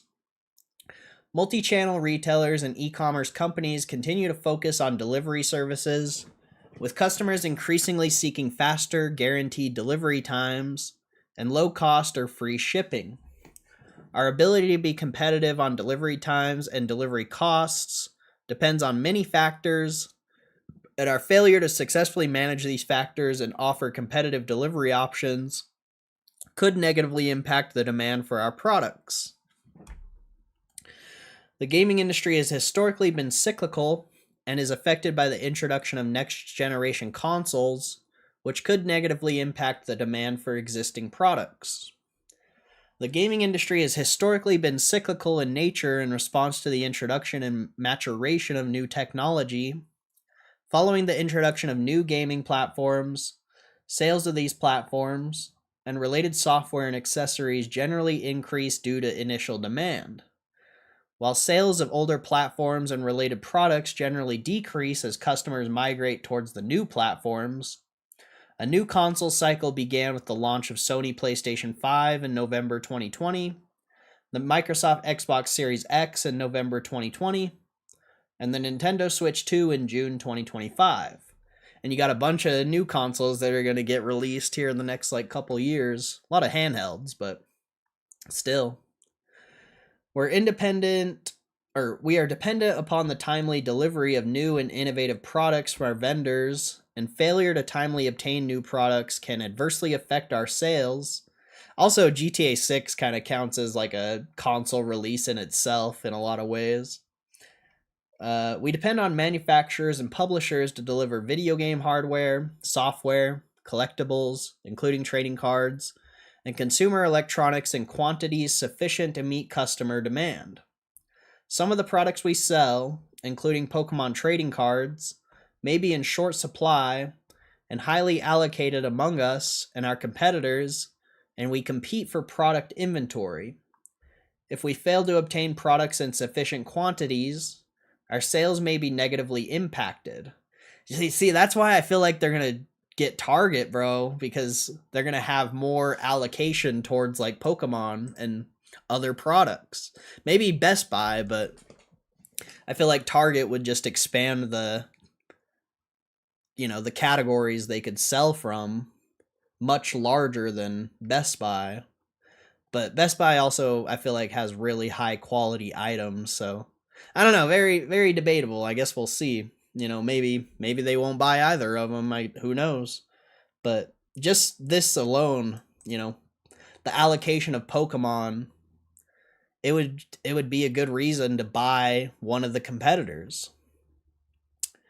We also depend on these manufacturers and publishers to regularly introduce new and innovative products and software titles to drive industry sales. In recent years, the number of new software titles available for sale has decreased Separately, our collectible category, including trading cards, has been driven in part by demand for new releases. Any material delay in the introduction or delivery, or limited allocations or hardware platforms, collectibles, or software titles could result in reduced sales.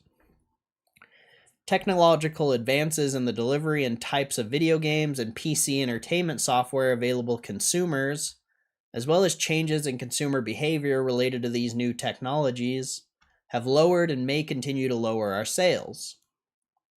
The current consoles from Sony, Nintendo, and Microsoft have facilitated download technology.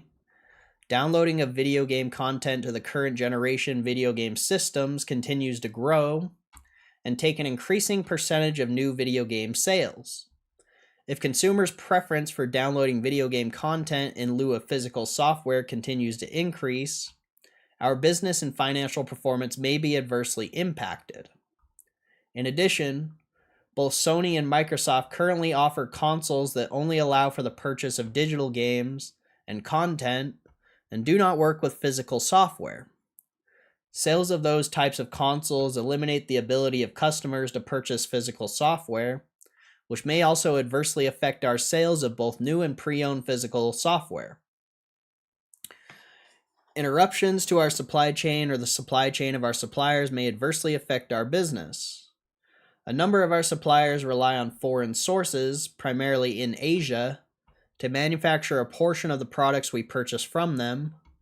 As a result, any event causing a disruption of imports, including labor shortages, natural disasters, public health crises, or the imposition of import or trade restrictions in the form of tariffs or quotas, could increase the cost and reduce the supply of products available to us, which may negatively impact our business and results of operations. An adverse trend in sales during the holiday selling season could impact our financial results. Our business, like that of many retailers, is seasonal, with a major portion of our sales and operating profit realized during the fourth quarter of each year, which includes the holiday selling season. During fiscal 2025 and 24, we generated approximately 30% and 34% respectively of our sales during the fourth quarter.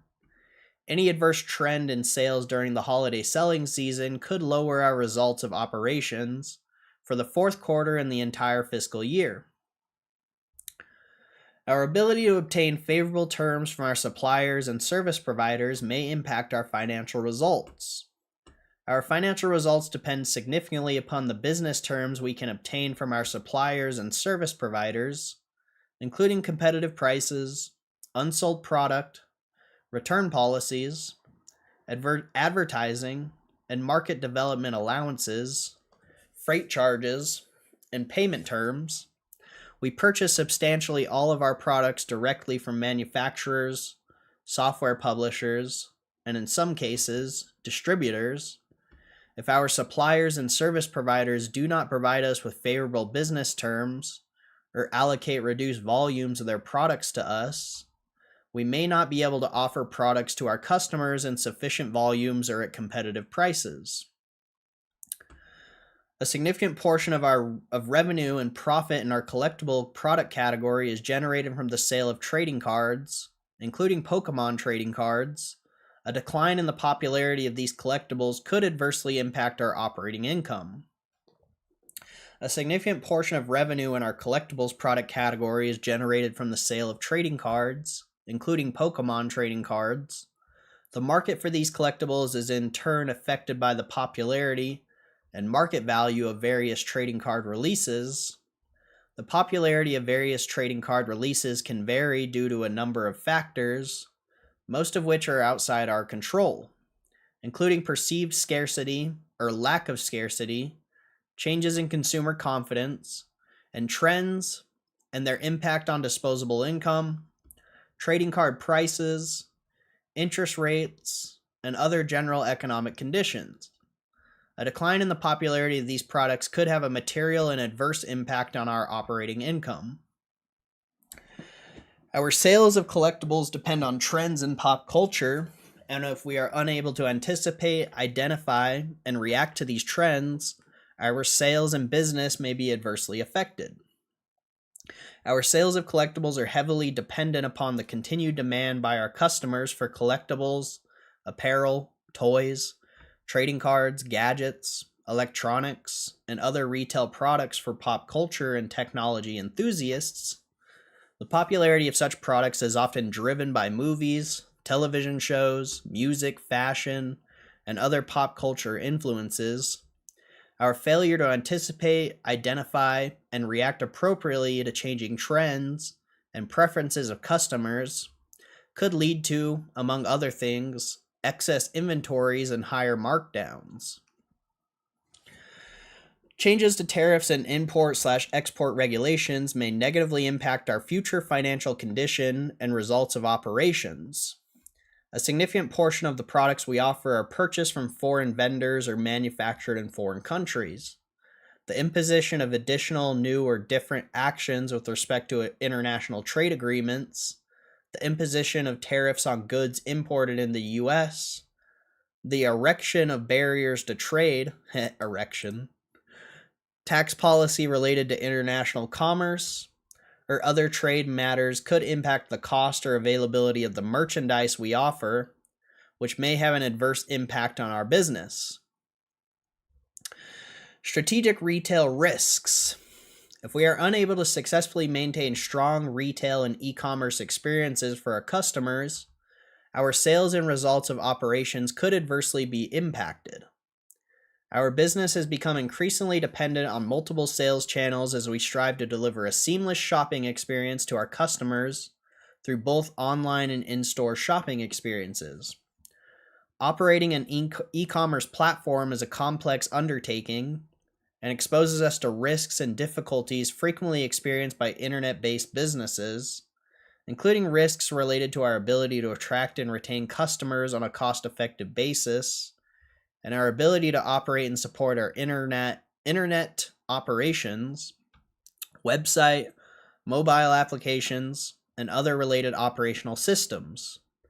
If we are not able to successfully operate our e-commerce platform, we may not be able to provide a positive shopping experience or maintain customer traffic, sales or margins, and our business and financial condition could be adversely affected. In-store and e-commerce retail are competitive and evolving environments.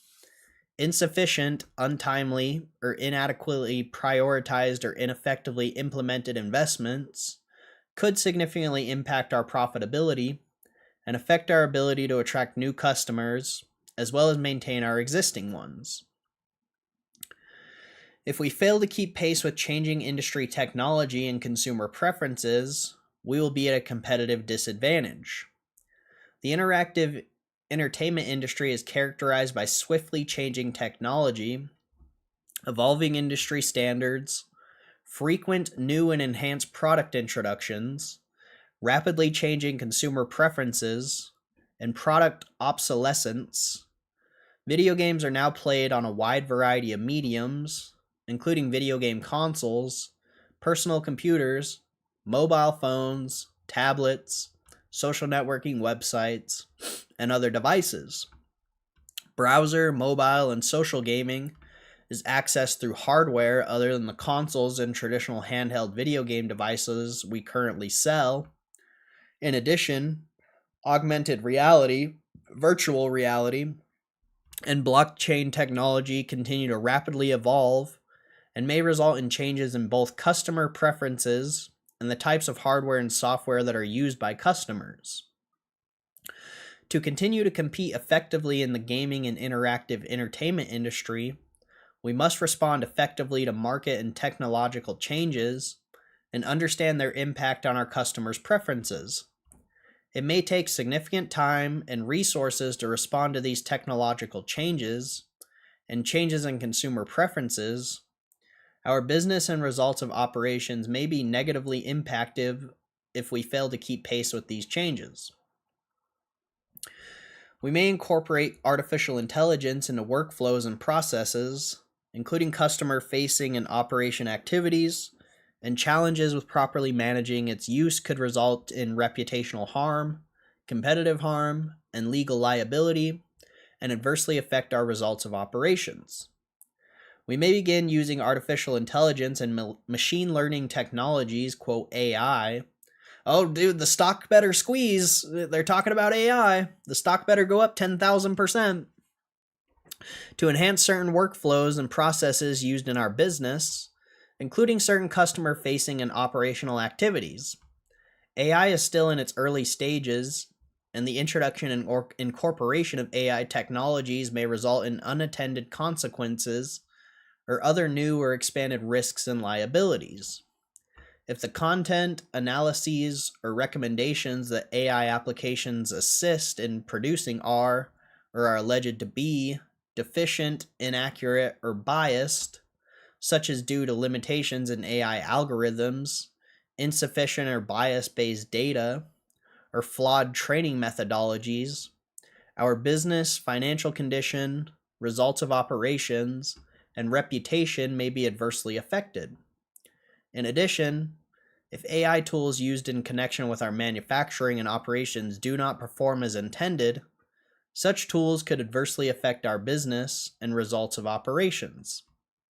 Also, our competitors or other third parties may incorporate AI into their products and services more quickly or more successfully than we do, which could impair our ability to compete effectively and adversely affect our results of operation. If our use of artificial intelligence becomes controversial, we may experience brand or reputational harm, competitive harm, or legal liability. There is uncertainty in the legal and regulatory landscape for AI, which is not fully developed, and any laws, regulations, or industry standards adopted in response to the emergence of AI may be burdensome, could entail significant costs, and may restrict or impede our ability to successfully develop, adopt, or deploy AI technologies efficiently and effectively. This is ridiculous. So much reading, bro. So much reading. A lot of new stuff though. A lot of new stuff. I'm pretty sure we read all these risks last time. That AI one is new, I'm pretty sure. A lot of new stuff actually. An important element of our profitability initiative was to reduce our global store base. Failure to successfully transfer customers and sales from closed stores to nearby stores could adversely impact our financial results. As a part of our profitability initiative, we significantly reduced our global store base in fiscal 25, which included closing stores that did not meet our performance standards and stores at the end of their lease terms with the intent of transferring sales to other nearby locations. If we are unsuccessful in marketing to customers of the stores that have closed or in transferring sales to nearby stores, our results of operations could be negatively impacted. Changes in our senior management or our inability to attract and retain qualified personnel could have a materially adverse impact on our business and results of operations. Our success depends in part on the continuing services and contributions of our leadership team to execute on our strategic plan. Turnover in key leadership positions in the company, or our failure to timely or successfully implement leadership transitions, could adversely affect our ability to manage the company efficiently and effectively. Could be disruptive and distracting to management. It may lead to additional departures of current personnel, any of which could have a materially adverse effect on our business and results of operations. Our success also depends in part upon our ability to attract, motivate, and retain a highly trained and engaged workforce, including key executives, management for our stores, and skilled merchandising, marketing, financial, and administrative personnel. The turnover rate in the retail and fulfillment industries is relatively high, and there is an ongoing need to recruit and train new store and fulfillment associates. Factors that affect our ability to maintain sufficient number of qualified associates include associate morale, our reputation, unemployment rates, competition from other employers, and our ability to offer appropriate compensation and benefit packages. Our inability to attract and retain qualified personnel or retain key personnel in the future could have a materially adverse effect on our business and results of operation. We are highly dependent on the services of the company's chairman of the board and chief executive officer, Ryan Cohen. We are highly dependent on the services of Ryan Cohen, the company's chairman of the board, chief executive officer, and as of January 31st, 2026, largest stockholder. Oh, that's beautiful. That's beautiful. On January 7th, 2026, we filed a Form 8K with the U.S. Securities and Exchange Commission disclosing the grant on January 6, 2026 of a 100% performance-based non-qualified stock option award, the quote CEO Performance Award, to Mr. Cohen, subject to the approval at a meeting of the company's stockholders, and stating our plan to seek stockholder approval of the CEO Performance Award. Other than the provision of executive security services in accordance with the independently assessed executive security program established by our board, Mr. Cohen has not received compensation for his services to GameStop since he was appointed to the board, and later as our chief executive officer and chairman. The board recognizes that Mr. Cohen's existing equity stake aligns his baseline economic interest with our shareholders. However, executing our strategy requires an absolute prioritization of Mr. Cohen's time, focus, and strategic bandwidth. Even after giving effect to the CEO Performance Award, Mr. Cohen will receive 0 base salary, 0 cash bonuses, and 0 time vested equity. The CEO Performance Award is designed to incentivize Mr. Cohen to prioritize the company's execution above his other opportunities, rewarding him only if he delivers sustained, measurable increases in intrinsic value for our shareholders. If the CEO Performance Award is not approved, or GameStop is unable to adequately incentivize Mr. Cohen to maintain his focus and priorities on GameStop, the company's ability to execute on its strategy and achieve its growth goals may be adversely impacted. Wow, bro. They're telling you, bro. They're telling you, bro. You better vote yes for that compensation package, or he's just gonna stop caring. That's awesome, bro. That's awesome. I love that. Damage to our reputation could adversely affect our business and our ability to attract and retain customers and employees. Our continued success depends upon customers' perception of our company. Any negative publicity relating to our vendors, products, associates, and members of our board or practices could damage our reputation and adversely impact our ability to attract and retain customers and employees. Failure to detect, prevent, or mitigate issues that might give rise to reputational risk, or failure to adequately address negative publicity or perceptions could adversely impact our reputation, business, results of operations, and financial conditions. Holy crap. I need another break, dude. Holy shit, this is too much reading. This is too much reading, bro. This is too much. We're not even halfway done, bro. We're just reading the risks. We haven't even gotten to anything. The risks are probably the most important thing, to be fair, but we haven't even gotten to any of the numbers or anything, bro. We're just reading about the risks. It's like an hour and a half of reading about risks. It's insane, bro. That's actually insane. That's actually insane. Yeah.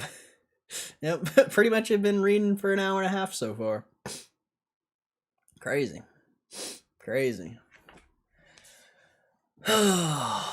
move by Ryan Cohen. Wait until market crash to deploy.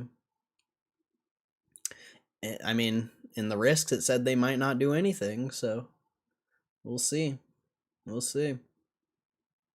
And they're not trying to buy shares of companies and become an investment company. They're trying to stay as a retail business that does investments on the side, so they can continue to have the flexibility to do whatever they want. So I don't think the market crash really matters. Just we'll see whatever business they acquire.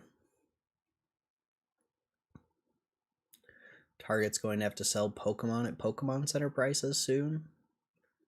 They should sell at scalper prices.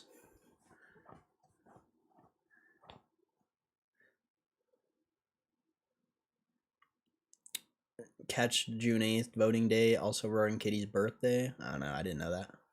I don't know when Roaring Kitty's birth. Well, I do now, but I don't know when Roaring Kitty's birthday is.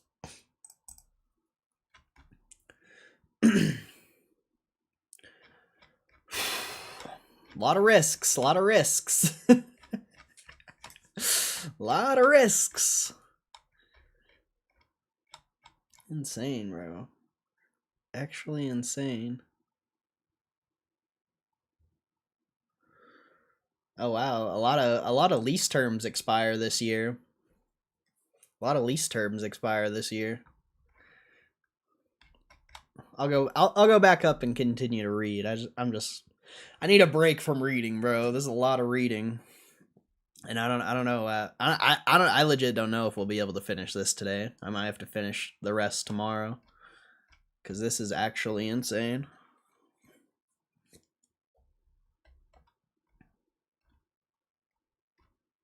I like this chart that they added. How GameStop is just completely lagging behind the Dow and the S&P, bro. It's like shit. If GameStop ever catches up with the Dow and the S&P, bro, it's oh man. Oh man. Oh man. Hey, I appreciate you, Joe DeBango. Appreciate you, bro. Thank you for supporting the stream, bro. God bless you. God bless you. I will be once I finish reading the whole thing, which it might be like a 3-4 hour long video, I will upload, you know, me reading the whole thing into one video, just in case anyone missed, because legit I don't know if I'm gonna be able to finish this today. I don't even know if I'll be able to finish it tomorrow, bro. There is so much here. There is so much. Like, it's actually insane how much they have in this. It's been a while since I've read through a 10K. I forgot how long it takes. I forgot how much information there is. There is so much information.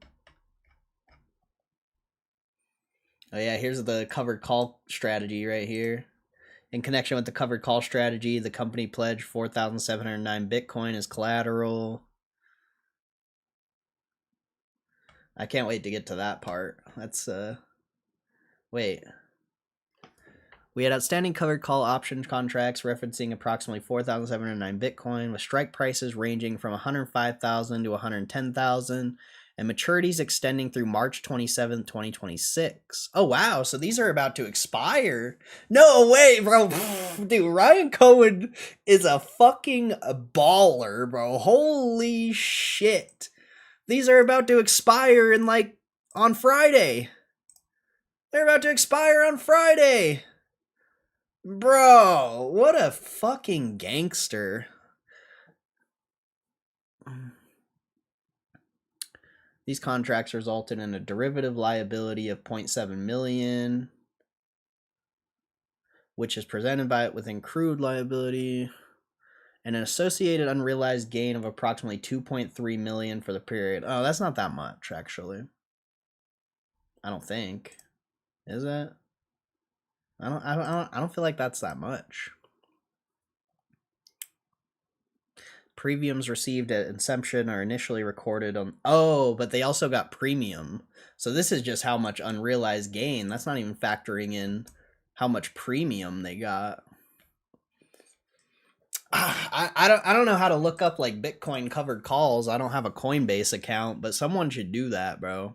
Someone should go and see, if you have a Coinbase account, go and see how much the option contracts were worth back here, because they could have raised like a lot of money potentially, or maybe not that much. Maybe it's not that significant.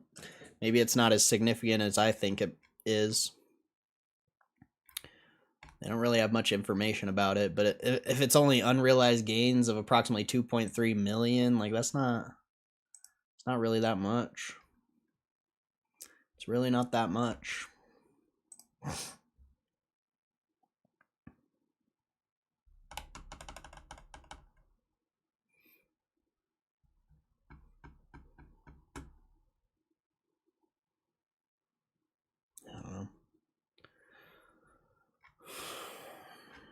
Hopefully they sell more calls on the Bitcoin. I mean, selling calls on Bitcoin while it's at 70,000, that's not a good idea. If it goes back up to 100,000, sure. But I don't think selling calls at 70,000 Bitcoin is a good idea. Even though, it is bearish and potentially will keep going down, that just doesn't seem smart. Selling covered calls on something that's down 50%, it just doesn't seem like a good capital allocation plan. If anything, they should take the profits and buy more Bitcoin, and then if it goes back up to 100K, they could be able to sell more and make more. Oh man, where were we? Operational or something? I think we're here. Did we already do operational risks? Fuck, I forgot where we were. I think we already. I don't think we did operational risks yet. I think that's where I left off. Operational risks. Let me double check real quick. I think that's where I left off, right? Retail industry risk or failure to add. Okay. Ugh. So much reading, chat. I don't know. I don't know how much more I can do. I don't know how much more I can do, chat. This is a lot. This is a lot. All right. Let's get it. Let's go for a little bit longer and see how I feel after the next. Operational risks. If we or third parties with whom we work do not maintain the security of our information, technology systems, or data, including customer, associate, or company information, such failure could negatively impact our operations, damage our reputation, cause us to incur substantial additional costs, lead us to become subject to litigation, or cause us to experience other adverse consequences. An important part of our business involves the receipt, collection, storage, transfer, disposal, disclosure, security, use, and other processing, collectively process or processing, of personal information of our customers and associates, including, in the case of customers, payment information and other sensitive information, including without limitation proprietary and confidential business data, trade secrets, intellectual property, and financial data. And nobody talks about how much data GameStop has. That data in itself could be worth so much.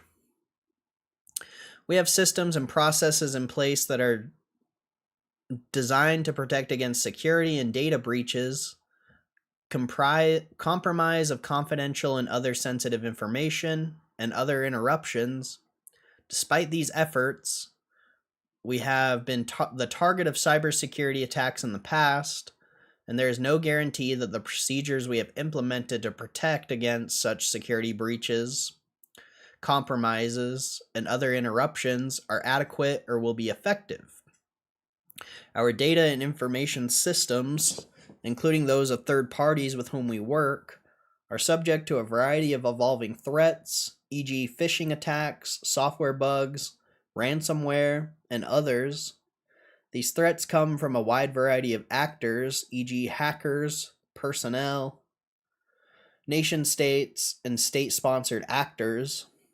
Our data and information systems may also be compromised for reasons other than a cyber attack, e.g. information system malfunctions, loss, telecommunication failures, earthquakes, fire, or flood. We rely on certain third parties and their technologies to operate critical business systems to process sensitive data, including personal information in a variety of contexts. Our ability to monitor these third parties' information security practices is limited, and these third parties may not have adequate information security measures in place. If third parties with whom we work experience a security breach, compromise, or other interruption, we could experience adverse consequences. A successful cybersecurity attack or other compromise of our data or information systems could lead to a significant disruption in the operations of our systems and business, including our ability to accept payment from customers, unauthorized release of sensitive information, including customer payment information, and corruption of data. If we or a third party with whom we work experience a security breach or other compromise, or are perceived to have experienced a security breach or other compromise, we may experience materially adverse consequences, such as significant investment and resources to identify and remediate such breach or other compromise, notification, obligations, costly litigation, government investigations, government enforcement actions, fines, penalties, and/or lawsuits, significant harm to our reputation with our customers, and other similar harms. Some loser in the chat, why are you reading boilerplate text? Because these are the risks of the business that we are invested in, and they're important to read, but you obviously don't care about that because you just look at charts and buy it because the chart's going up. And yeah, that's why you're probably not a successful investor, and that's why you're coming in my stream and asking a dumb question. We're reading very important information about the investment that we have a lot of money in. Sorry, you can't relate to that. We are subject to stringent and evolving laws and other obligations related to data privacy and security. Compliance with such obligations and our actual or perceived failure to comply with such obligations could lead to increased costs and liabilities, e.g., government investigations, litigation, fines and penalties, reputational harm, loss of revenue, loss of customers, and other adverse business consequences. Given our processing of personal information, we are subject to laws and other obligations, including industry standards, such as those related to payment cards, policies, statements, and contracts relating to personal information. Laws governing personal information continue to evolve as federal, state, and foreign governments continue to adopt new or different measures relating to data privacy and security, as well as the processing of personal information. The interpretation and application of many existing privacy and data protection laws and regulations in the U.S., including the California Consumer Privacy Act as amended CCPA, Europe, including the European Union General Data Protection Regulation, and elsewhere impose stringent obligations on processing personal information and create the risk of significant fines and other adverse consequences for non-compliance. Such laws and regulations may be interpreted or applied in a manner that is inconsistent with each other and may complicate our existing data management practices. Evolving compliance and operational requirements under applicable data protection obligations have become increasingly burdensome and complex. Additionally, under various data protection laws and other obligations, we may be required to provide specific notices and obtain certain consents to process personal information. For example, some of our data processing practices have been, and may in the future continue to be, subject to challenges or lawsuits under data privacy, data security, and communications laws, including, for example, challenges based on anti-wiretapping and eavesdropping laws. We are or may become subject to obligations that limit the manner in which we transfer personal information across national borders. Compliance with such obligations increases our costs. Our failure or perceived failure to comply with these obligations could result in adverse consequences, including but not limited to privacy or security-related claims, including class actions, government investigations, and enforcement actions, penalties, and fines, require us to change our business practices, and may lead to administrative, civil, or criminal liability. Weather, natural disasters, public health crises, and other unexpected events could adversely affect our operating results. The risk or actual occurrence of various unexpected events could have a material adverse effect on our financial condition. Such events may be caused by, for example, natural disasters or extreme weather events, diseases or pandemics, including COVID-19, that have affected and may continue to affect our employees, customers, or partners. Floods, fires, or other catastrophes affecting our properties, employees, or customers, cybersecurity attacks, power outages, and telecommunication failures affecting our systems, or terrorism, civil unrest, mass violence, or violent acts or other conflicts. Such events could adversely affect our workforce and prevent employees and customers from reaching our stores, logistics facilities, and other properties, and can disrupt or disable portions of our supply chain. Distribution network and refurbishment operations. They can also affect our information technology systems, resulting in disruption to various aspects of our operations, including our ability to transact with customers and fulfill orders. As a consequence of these or other events, we may endure interruption to our operations or losses of property, equipment, or inventory, which could adversely affect our operations and financial condition. Our U.S. support and fulfillment and refurbishment operations are concentrated in large part in a single facility in Grapevine, Texas.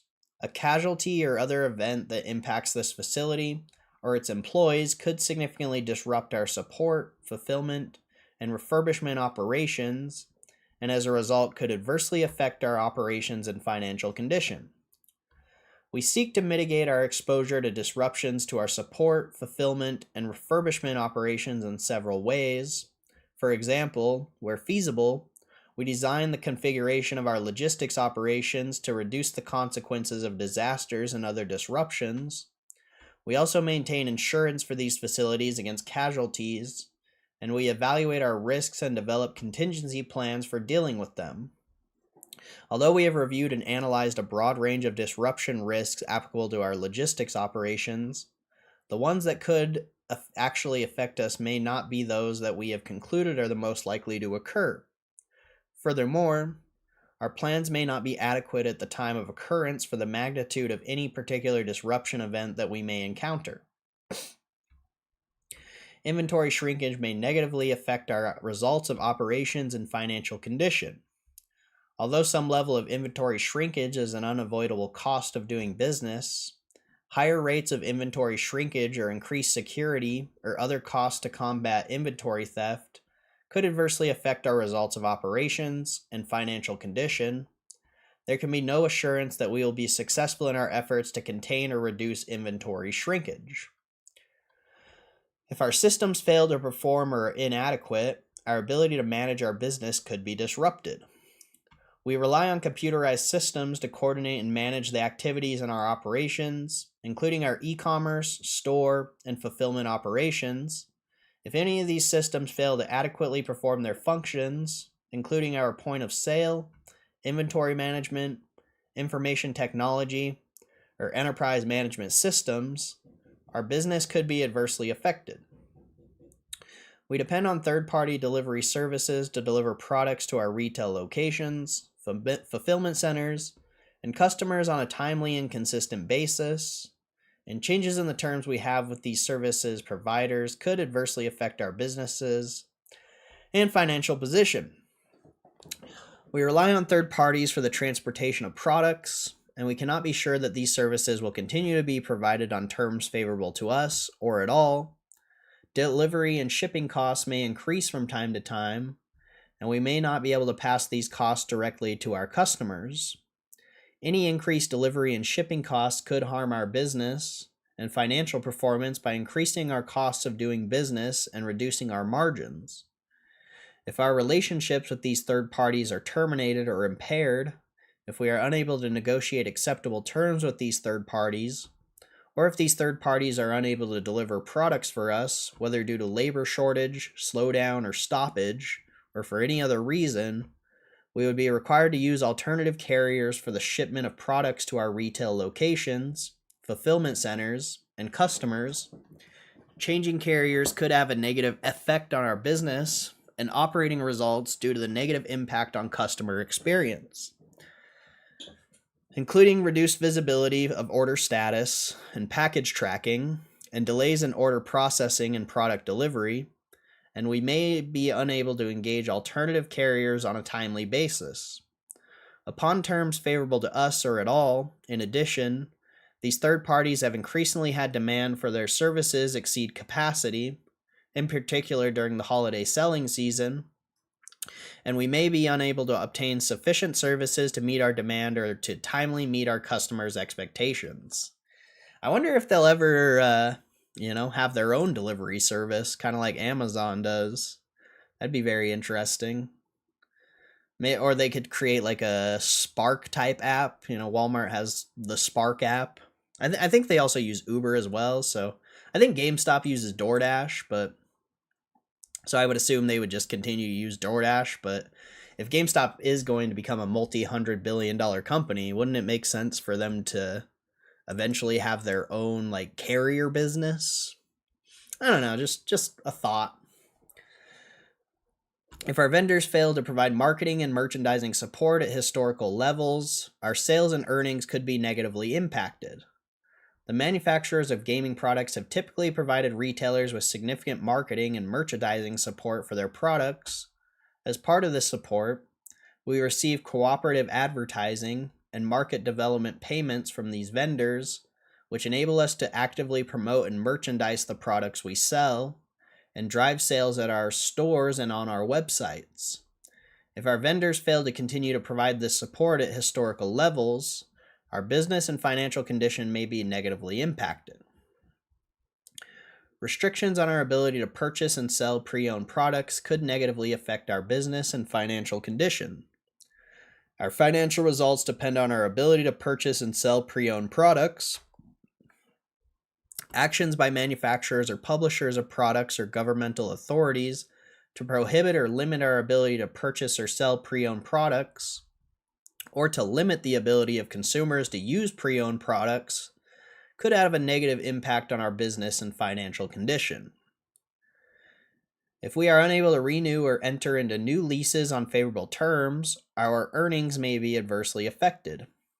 All of our retail stores are located in leased premises.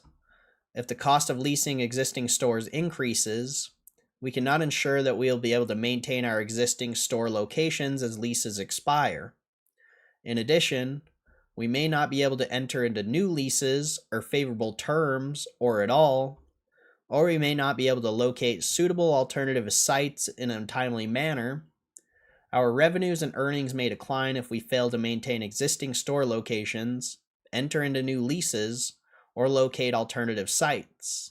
I would say this is pretty important, especially because if you scroll down a little bit, a lot of leases are expiring in 2026.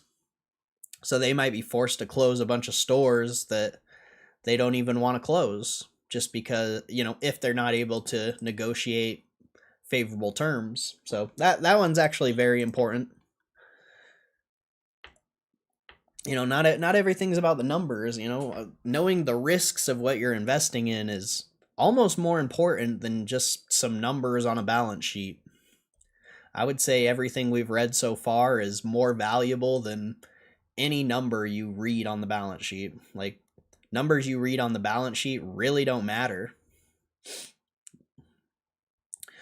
Risk related to laws and regulations. I mean, of course they matter, but you know. This is more applicable information, I would say. Numbers are just numbers, and as you know, they can be manipulated either favorably or unfavorably. Unfavorable changes in our global tax rate could have a negative impact on our business, results of operations, and cash flow. As a result of our operations in foreign countries, our global tax rate is derived from a combination of applicable tax rates in of the various jurisdictions in which we operate. Depending upon the sources of our income, any agreements we may have with taxing authorities in various jurisdictions, and the tax filing positions we take in various jurisdictions, our overall tax rate may be higher than other companies or higher than our tax rates have been in the past. We base our estimate of an annual effective tax rate at any given point in time on a calculated mix of the tax rates applicable to our business and to estimates of the amount of income to be derived in any given jurisdiction. A change in the mix of our business from year to year and from country to country, changes in rules related to accounting for income taxes, changes in tax laws in any of the jurisdictions in which we operate, or adverse outcomes from the tax audits that regularly are in process in any jurisdiction in which we operate could result in the unfavorable change in our overall tax rate, which could have a material adverse impact on our business and results of our operations. We also continue to monitor developments related to tax legislation and government policy. The impact of these potential changes to our business and consolidated financial results cannot be determined until the relevant legislation and policies are finalized. Legislative actions may cause our general and administrative and compliance costs to increase and impact our operations and financial condition. To comply with laws adopted by the U.S. government or other U.S. or foreign regulatory bodies, we may be required to increase our expenditures and hire additional personnel and additional outside legal, accounting, and advisory services, all of which may cause our general and administrative and compliance costs to increase. Significant workforce-related legislative changes could increase our expenses and adversely affect our operations. Examples of possible workforce-related legislative changes include changes to an employer's obligation to recognize collective bargaining units, the process by which collective bargaining agreements are negotiated or imposed, minimum wage requirements, and healthcare mandates. In addition, changes in the regulatory environment affecting Medicare reimbursements, workplace safety, product safety, privacy, and security of customer data, responsible sourcing, environmental protection, supply chain transparency, and increased compliance costs related to wage and hour statutes, limitations on arbitration and class action waiver agreements, and overtime regulations, among others, could cause our expenses to increase without an ability to pass through an increased expenses through higher prices. Failure to comply with federal, state, local, and international laws, regulations, and statutes applicable to our business could result in an adverse impact of our business and financial condition. As a seller of consumer products, we are subject to various federal, state, local, and international laws, regulations, and statutes, including laws relating to product safety and consumer protection and privacy. While we take steps to comply with these laws, there can be no assurance that we will be in compliance, and failure to comply with these laws could result in litigation, regulatory action, and penalties which could have a negative impact on our business and financial condition. In addition, our suppliers might not adhere to product safety requirements, and the company and those suppliers may therefore be subject to involuntary or voluntary product recalls or product liability lawsuits. Direct costs, lost sales, and reputational damage associated with product recalls, government enforcement actions or product liability lawsuits, individually or in aggregate, could have a negative impact on future revenues and results of operations. Our international operations are also subject to compliance with the U.S. Foreign Corrupt Practices Act and other anti-bribery laws applicable to our operations. While we have policies and procedures to ensure compliance with these laws, our associates, contractors, representatives, and agents may take actions that violate our policies. Any violations of these laws by any of these persons could have a negative impact on our business. Litigation and the outcomes of such litigation could negatively impact our future financial condition and results of operations.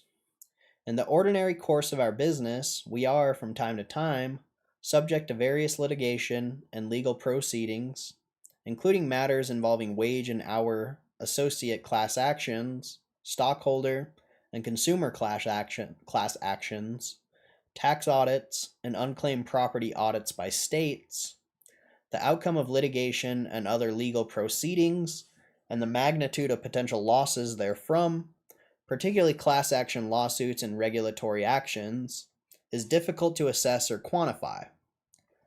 Certain of these legal proceedings, if decided adversely to us or settled by us, may require changes to our business operations that negatively impact our operating results or involve significant liability awards that impact our financial condition. The cost to defend litigation may be significant.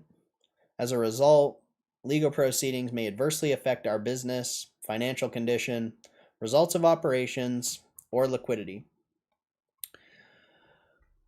If our internal control over financial reporting is ineffective, our business may be adversely affected and we may lose market confidence in our reported financial information, which could adversely impact our business and the stock price. Effective internal control over financing reporting can provide only reasonable assurance with respect to the preparation and fair presentation of consolidated financial statements, and may not prevent or detect misstatements because of inherent limitations. These limitations include, among others, the possibility of human error, inadequacy, or circumvention of controls and fraud. If we are unable to maintain effective internal control over financial reporting, our ability to report financial information timely and accurately could be adversely affected. As a result, we could lose investor confidence and become subject to litigation and investigations, which could adversely affect our business, operations, financial condition, and our stock price. Oh, here we go. This is what you guys have been waiting for, I feel like. Risks related to our Class A common stock. The market price of our Class A common stock has been extremely volatile and may continue to be volatile due to numerous circumstances but beyond our control. The market price of our Class A common stock has fluctuated and may continue to fluctuate widely due to many factors, some of which may be beyond our control. These factors include, without limitations, quote, short squeezes, the first thing, short squeezes, comments by security analysts or other third parties, including blogs, articles, message boards, and social and other media. Oh, I affect the stock price? That's crazy. I didn't know I affected the stock price. Maybe that's why it goes down every time I talk about it. Large stockholders exiting their position in our Class A common stock, or an increase or decrease in the short interest in our Class A common stock. Actual or anticipated fluctuations in our financial operating results. The timing and allocations of new product releases, including new console launches. Shifts in the timing or content of certain promotions or service offerings. The effect of changes in tax rates in the jurisdictions in which we operate. Acquisition costs and the integration of companies we acquire or invest in. The mix of earnings in the countries in which we operate. The costs associated with the exit of unprofitable markets, businesses, or stores. Changes in foreign currency exchange rates. Negative public perception of us, our competitors, or industry, and overall general market fluctuations. Our stock has experienced extreme price and volume fluctuations that have often been unrelated or disproportionate to the operating performance of our company. These market fluctuations may adversely affect the trading price of our Class A common stock. In particular, a large proportion of our Class A common stock has been and may continue to be traded by short sellers, which has put and may continue to put pressure on the supply and demand of our Class A common stock, further influencing volatility in its market price. These and other external factors have caused and may continue to cause the market price and demand for our Class A common stock to fluctuate substantially, which may limit or prevent our stockholders from readily selling their shares of our Class A common stock, and may otherwise negatively affect the liquidity of our Class A common stock. Well, I've never had that issue. A quote, short squeeze due to a sudden increase in demand for our shares of our Class A common stock that largely exceeds supply has led to, and may continue to lead to, extreme price volatility in shares of our Class A common stock. Investors may purchase shares of our Class A common stock to hedge existing exposure or to speculate on the price of our Class A common stock, Speculation on the price of our Class A common stock may involve long or short exposures. To the extent aggregate short exposure exceeds the number of shares of our Class A common stock available for purchase on the open market, investors with short exposure may have to pay a premium to repurchase shares of our Class A common stock for delivery to lenders of our Class A common stock. Those repurchases may in turn dramatically increase the prices of our shares of Class A common stock until additional shares of our Class A common stock are available for trading or borrowing. This is often referred to as a, quote, short squeeze. A large proportion of our Class A common stock has been and may continue to be traded by short sellers, which may increase the likelihood that our Class A common stock will be the target of a short squeeze. Wow. Increase the likelihood that our Class A common stock will be the target of a short squeeze. Interesting. I can't believe they're putting this in here. I think they had this in last time, though. A short squeeze has previously led and could continue to lead to volatile price movements in shares of our Class A common stock that are unrelated or disproportionate to our operating performance or prospects.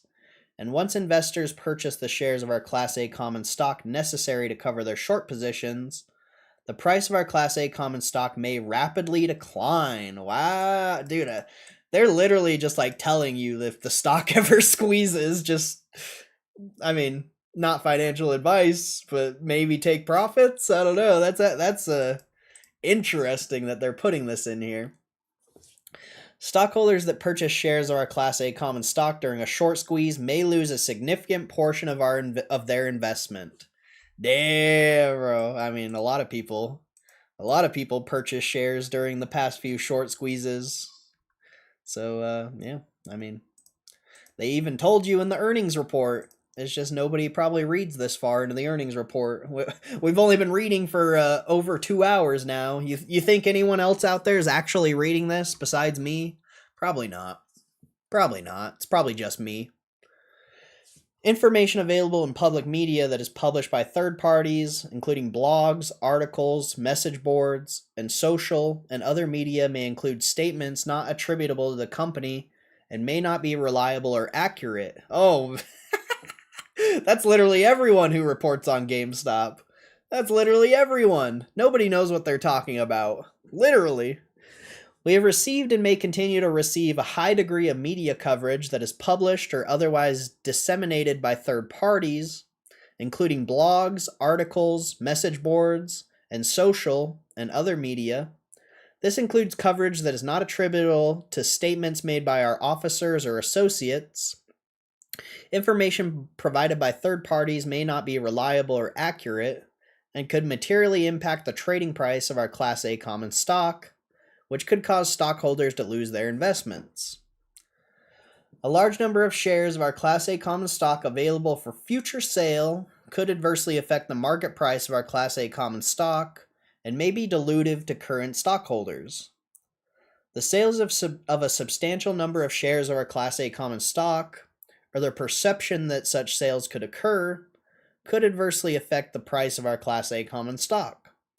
Our board of directors may authorize the issuance of additional authorized but unissued Class A common stock, or other authorized but unissued securities at any time, including pursuant to equity incentive plans. Yeah, they do have a thing where they're going to release at some point like $5 million in preferred stock, and they can raise up to $1 billion of Class A common stock.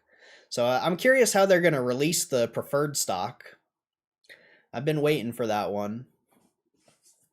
In addition, we may file a registration statement with the SEC, allowing us to offer from time to time and at any time equity securities, including common or preferred stock. Yep, there you go. There it is.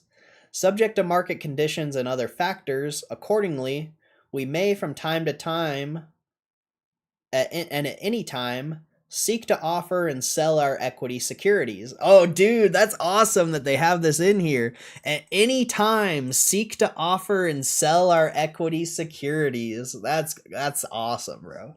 That's awesome, bro. Including sales of our Class A common stock pursuant to an at-the-market program, based upon market conditions and other factors. At any time, bro. Oh, shit. Oh, man. That is so sick, bro. That is so sick. The CEO Performance Award, if and to the extent the options become vested and are exercised, would result in dilution to stockholders in respect of both voting and economics. It could impact the price of GameStop's common stock. If any or all performance hurdles specified in the CEO Performance Award are achieved, and any tranches of options earned and vested thereunder are exercised, Mr. Cohen will receive the right to vote such shares issued in connection with the exercise. Given the magnitude of the award necessary to incentivize Mr. Cohen's performance, commensurate with the magnitude of the hurdles underlying the CEO Performance Award, if achieved, this would result in dilution of stockholders' voting power or economic rights, and may result in the creation or entrenchment of voting positions that could meaningfully influence the direction of GameStop. If Mr. Cohen were to sell a large portion of his shares following the required holding periods, it may further impact the share of price of GameStop's stock. If achieved and exercised in full, the CEO Performance Award would result in Mr. Cohen acquiring a significant number of additional shares, thereby increasing his existing voting power and influence over the direction of GameStop's future growth. Mr. Cohen could have the ability to meaningfully influence the outcome of corporate actions requiring stockholder approval, including the election of directors, the results of any proposals related to our governing documents, any merger, consolidation, or sale of all or substantially all of our assets, or other significant corporate transactions. Future sales of a substantial amount of Class A common stock in the public market by our insiders, or the perception that these sales may occur, may cause the market price of our Class A common stock to decline. Our employees, directors, and officers and their affiliates hold substantial amounts of shares of our Class A common stock. Sales of a substantial number of shares by these stockholders, or the perception that such sales will occur, may cause the market price of our Class A common stock to decline. Other than restrictions on trading that arise under securities laws, or pursuant to our securities trading policy that is intended to facilitate compliance with securities laws, including the prohibition on trading in securities by or on behalf of a person who is aware of material non-public information, we have no restrictions on the right of our employees, directors, and officers and their affiliates to sell their unrestricted shares of Class A common stock. Yep. All right, another break. Holy guacamole. It's over 2 hours of reading so far, and I don't even think we're halfway through. Bro. Ugh. We've just been reading for 2 hours about risks. A lot of good information here, though. This is awesome. Thanks for reading. I love to hear people that have been in this for a while give their reactions on these. Still learning about this, so I get a little lost when hearing some of this information because I haven't heard the entire lore of this or knew.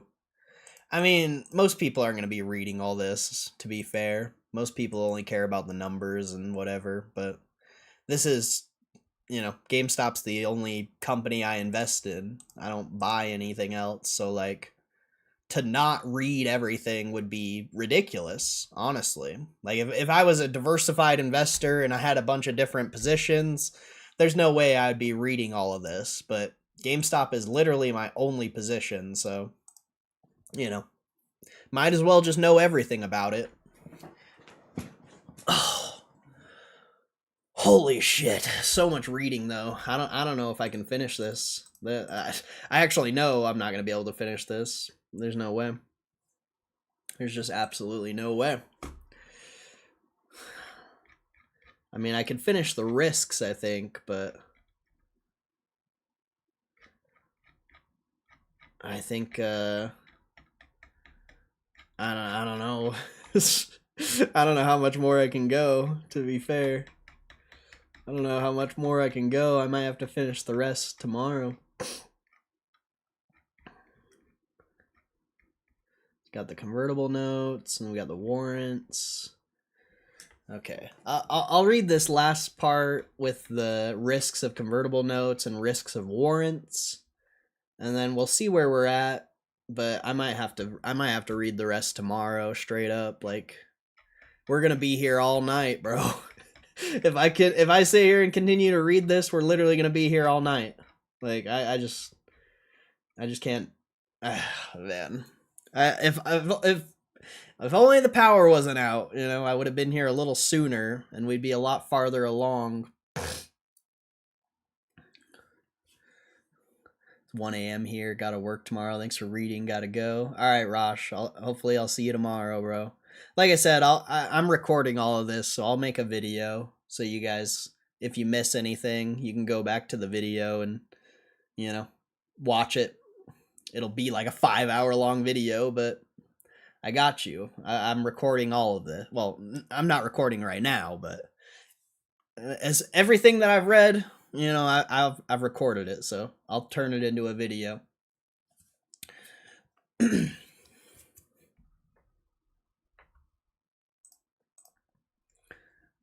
So much listening. I know, your ears probably hurt. I've been live for almost 3 hours now, so it's a lot. It's a lot. Later, Rosh. Have a good one, bro. Much love. Much love, bro. I'll be right back, though. I'll be right back real quick. I'm going to continue to read a little bit more, but I'll be right back.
Okay. I'm back. I'm back for a little bit more reading.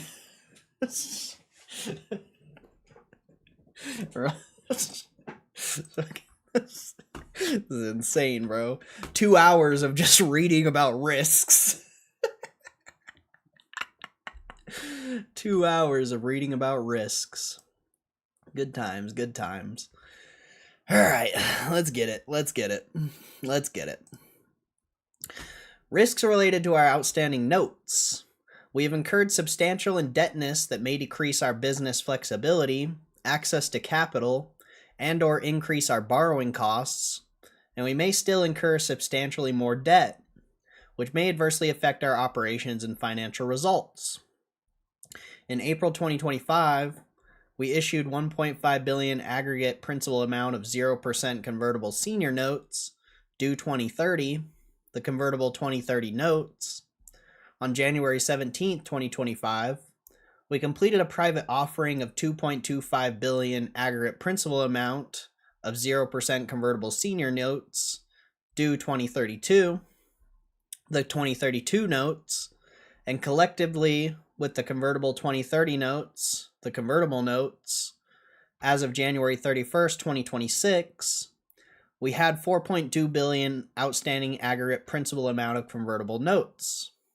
Our indebtedness may limit our ability to borrow additional funds for working capital, capital expenditures, acquisitions, or other general business purposes, limit our ability to use our cash flow, or obtain additional financing for future working capital, capital expenditures, acquisitions, or other general business purposes.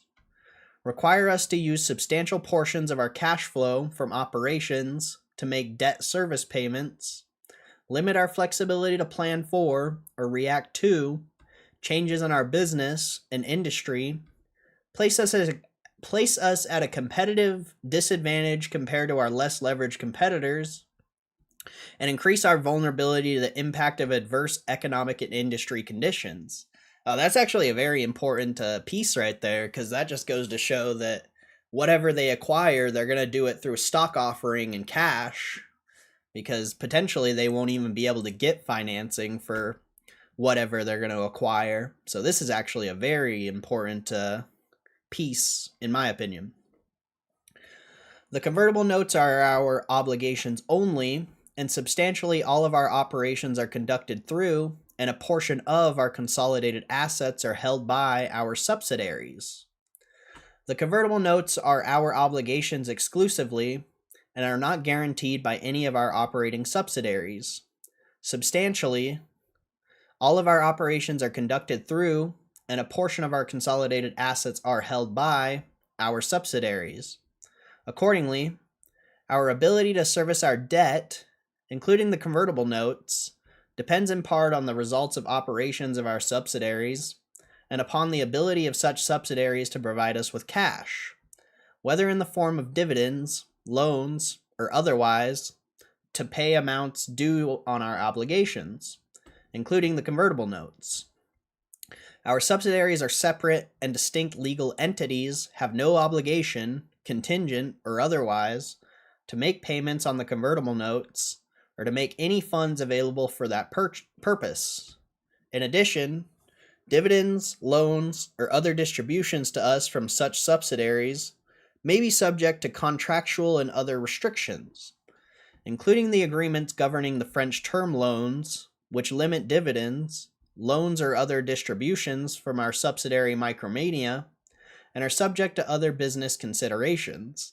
I've read so much that I can see that they have a typo right here. They didn't put a space between the comma. That's how much I've read so far. That's the first quote-unquote typo I've seen. That's ridiculous.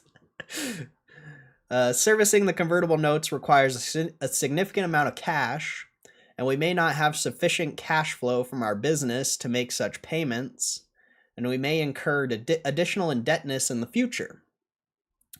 Our ability to make scheduled payments of the principal to pay special interest, if any, on or to refinance the convertible notes depends on our future performance, which is subject to economic, financial, competitive, and other factors beyond our control. Our business may not continue to generate cash flow from operations in the future, sufficient to service with the convertible notes and make necessary capital expenditures. If we are unable to generate such cash flow, we may be required to adopt one or more alternatives, such as selling assets, restructuring debt, or obtaining additional debt or equity capital on terms that may be onerous or highly dilutive. Our ability to refinance our indebtedness will depend on the capital markets and our financial condition at such time. We may not be able to engage in any of the activities or engage in these activities on desirable terms, which could result on a default on our obligations under the convertible notes. In addition, we and our subsidiaries may be able to incur substantial additional debt in the future, subject to the restrictions contained in any future debt instruments that we may enter into, which may include secured debt. We are not restricted under the terms of the indenture that governs the convertible notes from incurring additional debt, securing future debt, recapitalizing future debt, or taking another number of other actions that are not limited by the terms of the indenture that govern the convertible notes, which could have the effect of diminishing our ability to make payments on the convertible notes when due. Okay. We may not have the ability to raise the funds necessary to settle conversions of the convertible notes in cash, or repurchase the convertible notes for cash on the applicable repurchase date, or upon a fundamental change, and our future debt may contain limitations on our ability to pay cash upon conversion or repurchase of the convertible notes.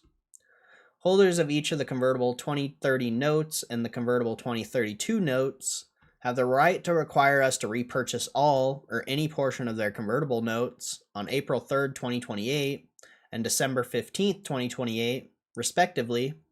In addition, subject to certain conditions and limited exceptions, holders of the convertible notes have the right to require us to repurchase all or any portion of their convertible notes upon the occurrence of a fundamental change, in each case, at a repurchase price equal to 100% of the principal amount of the convertible notes to be repurchased, plus accrued and unpaid special interest, which is 0%.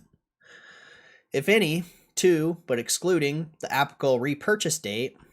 In addition, upon any conversion of the convertible notes, unless we elect to deliver solely shares of our Class A common stock to settle such conversion, other than paying cash in lieu of delivering any fractional share, we will be required to make cash payments in respect to the convertible notes being converted. However, we may not have enough available cash or be able to obtain financing at the time we are requiring to make repurchases of the convertible notes, surrendered therefore, or pay cash with respect to the convertible notes being converted. In addition, our ability to repurchase the convertible notes or to pay cash upon conversions of the convertible notes may be limited by law, by regulatory authority, or by agreements governing our future indebtedness. Our failure to repurchase the convertible notes at a time when the repurchase is required by the applicable indenture, or to pay any cash payable on the future conversions of the convertible notes, as required by the applicable indenture, could constitute a default under the applicable indenture. A default under one or both of the indentures or the fundamental change itself could also lead to a default under agreements governing our future indebtedness. If the repayment of the related indebtedness were to be accelerated after any applicable notice or grace periods, we may not have sufficient funds to repay the indebtedness and repurchase the convertible notes or make cash payments upon conversions thereof. The conditional conversion feature of each series of convertible notes, if triggered, may adversely affect our financial condition and operating results. In the event the conditional conversion feature of a series of convertible notes is triggered, holders of such series of convertible notes will be entitled to convert their convertible notes at any time during the specified periods at their option. If one or more holders of a series of convertible notes elects to convert their convertible notes, unless we elect to satisfy our conversion obligation by delivering solely shares of our Class A common stock, other than paying cash in lieu of delivering any fractional share, we would be required to settle a portion of all of our conversion obligation through the payment of cash, which could adversely affect our liquidity. In addition, even if holders of a series of convertible notes do not elect to convert their convertible notes, we could be required under applicable accounting rules to reclassify all or a portion of the outstanding principal of such convertible notes as a current rather than long-term liability, which would result in a material reduction of our net working capital. That's actually pretty interesting because if the stock is down and they have to convert the notes, they can just pay cash, or actually they can just pay shares. And then if the stock's up, the stock's trading at like 40, $50 or something, they could just convert the shares rather than the cash. I think I think I said that right. I don't know. Pretty sure. Shares if the stock goes up, cash if it doesn't move, right? Conversion of the convertible notes may dilute the ownership interest of our stockholder or may otherwise depress the price of our Class A common stock. The conversion of some or all of the convertible notes may dilute the ownership interest of our stockholders. Upon conversion of the convertible notes, we have the option to pay or deliver, as the case may be, cash, shares of our Class A common stock, or a combination of cash and shares of our Class A common stock. If we elect to settle our conversion obligations in shares of our Class A common stock, or a combination of cash and shares of our Class A common stock, any sales in the public market of our Class A common stock issuable upon the conversion could adversely affect prevailing market price of our Class A common stock. In addition, the existence of the convertible notes may encourage short selling by market participants because the conversion of the convertible notes could be used to satisfy short positions, or anticipated conversion of the convertible notes into shares of our Class A common stock could depress the price of our Class A common stock. Yep. People also short the bonds as well. Certain provisions in the indenture that governs the convertible notes may delay or prevent an otherwise beneficial takeover attempt of us. Certain provisions in the indenture that govern the convertible notes may make it more difficult or expensive for a third party to acquire us. For example, the indentures that govern the convertible notes will require us to repurchase the convertible notes for cash upon the occurrence of a fundamental change, and in certain circumstances, to increase the conversion rate for a holder that converts its convertible notes in connection with a make-whole fundamental change. A takeover of us may trigger the requirement that we repurchase the convertible notes and/or increase the conversion rate, which could make it more costly for a potential acquirer to engage in such takeover. Such additional costs may have the effect of delaying or preventing a takeover of us that would otherwise be beneficial to investors. Risks related to our outstanding warrants. The issuance of common stock upon the exercise of warrants may depress our stock price. Subject to the adjustment provision of the warrant agreement, if all warrants distributed in the warrant distribution are exercised, we would issue 59,153,963 shares of common stock, which would be an approximately 13% increase from our number of shares outstanding as of January 31st, 2026. The issuance of such additional shares of common stock upon exercise of the warrants, and the resale of such shares on the open market after their issuance, of the perception that such sales could occur, could result in significant downward pressure on our stock price. Future issuance of additional warrants may adversely affect the market price of the warrants and the market price of our common stock. Oh, wow. Interesting. So if the stock goes up, they might issue more warrants? That would be really interesting. Without the consent of any holder of any warrants, we may issue additional warrants with the same terms as the warrants distributed on October 7th, 2025, which additional warrants will, subject to the foregoing, be considered to be part of the same series of, and rank equally and rateably with all other warrants issued under the warrant agreement. We may issue such additional warrants through a sale or another distribution to holders of our common stock. Oh, dude. Do it, please. And other holders of our securities, such as convertible notes and the warrants. The issuance, sale, or distribution of a substantial amount of such additional warrants, or the perception that such issuances, sale, or distribution may occur could adversely affect the trading price of the warrants and the market price of our common stock. Hedging arrangements relating to the warrants may affect the value and volatility of our common stock or other securities of ours.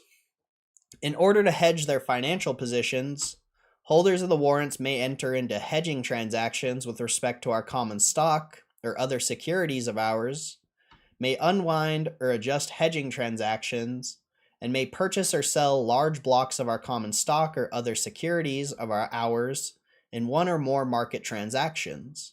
The effect, if any, of these activities on the trading price of our common stock or such other securities will depend in part on market conditions and cannot be known in advance, but any of these activities could adversely affect the value and price volatility of our common stock or such other securities.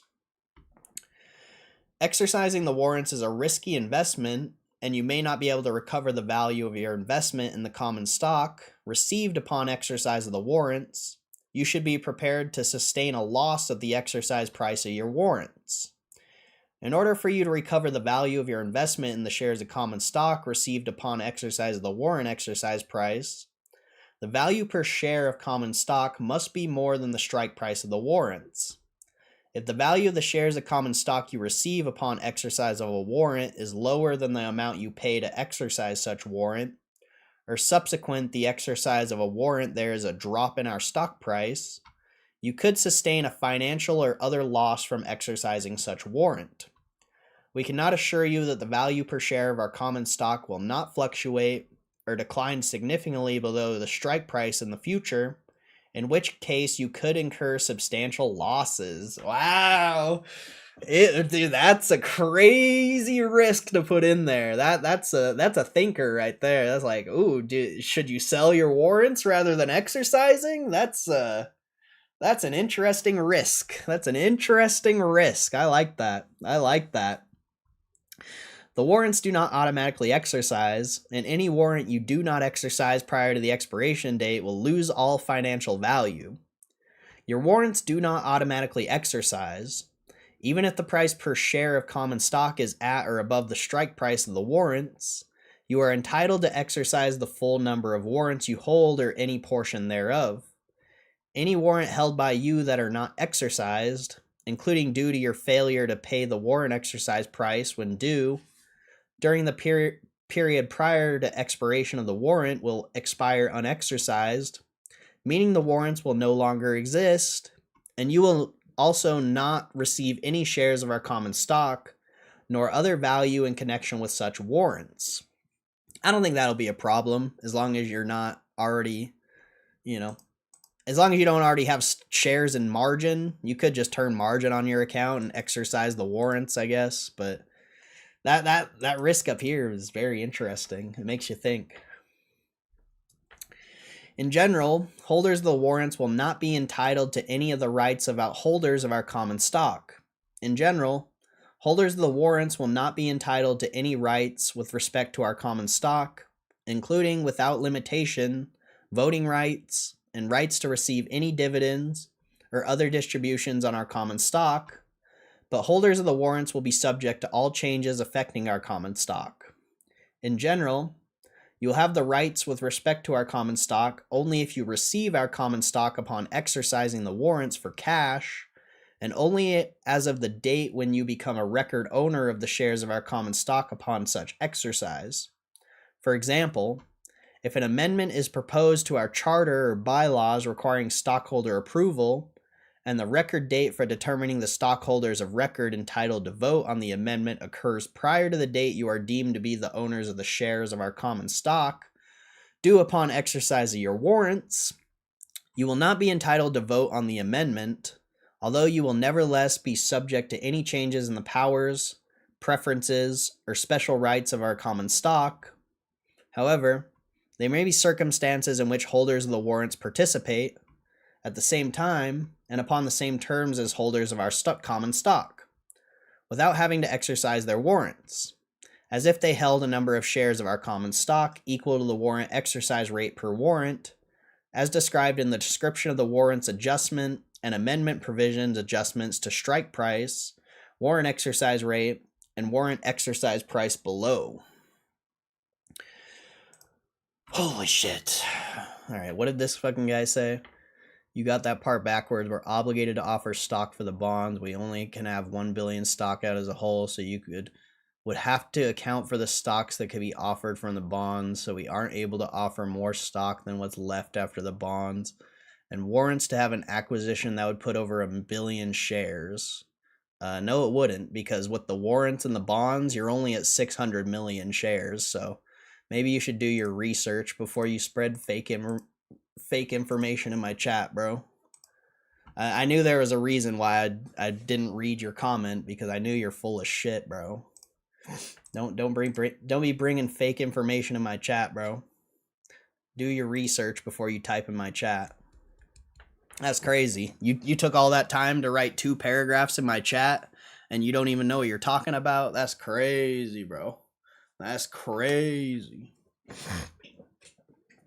That's crazy.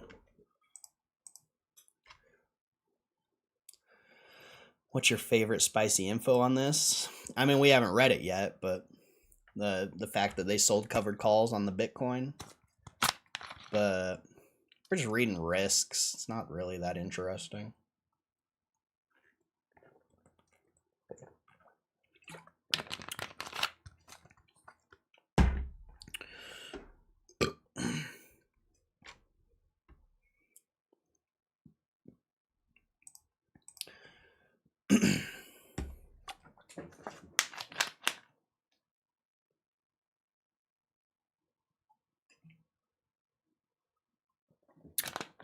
We haven't really gotten to the info that I find interesting.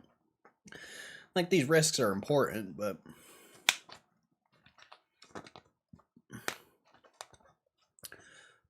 honestly, it actually, from what we've read so far, the fact that they can do the at the money at any time, that's awesome.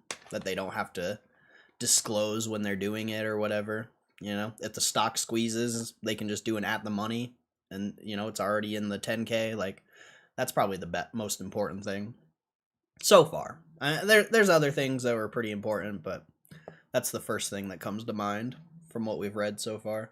But I've read over 2.5 hours, so a lot of it. I mean, you'd have to read this multiple times to memorize everything.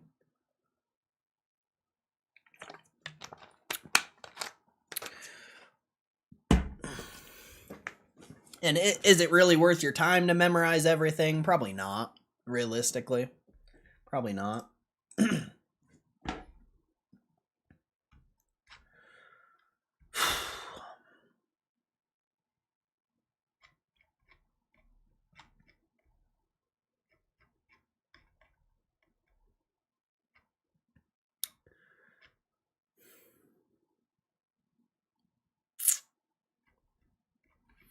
Yeah, I don't know. It's already 6:30, dude. Ugh, I don't know if I can keep going right now. There's still so much, bro. There's just so much still. It's insane, bro. A lot of the, pretty much the rest of it, I think, is stuff that we've already read for the most part. I'm sure there's some new things, but a lot of those risks are new.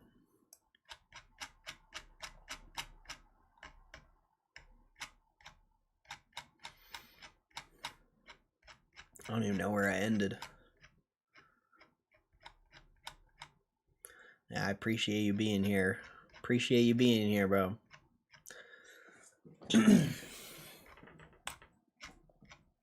Think we might have to finish the rest tomorrow, though.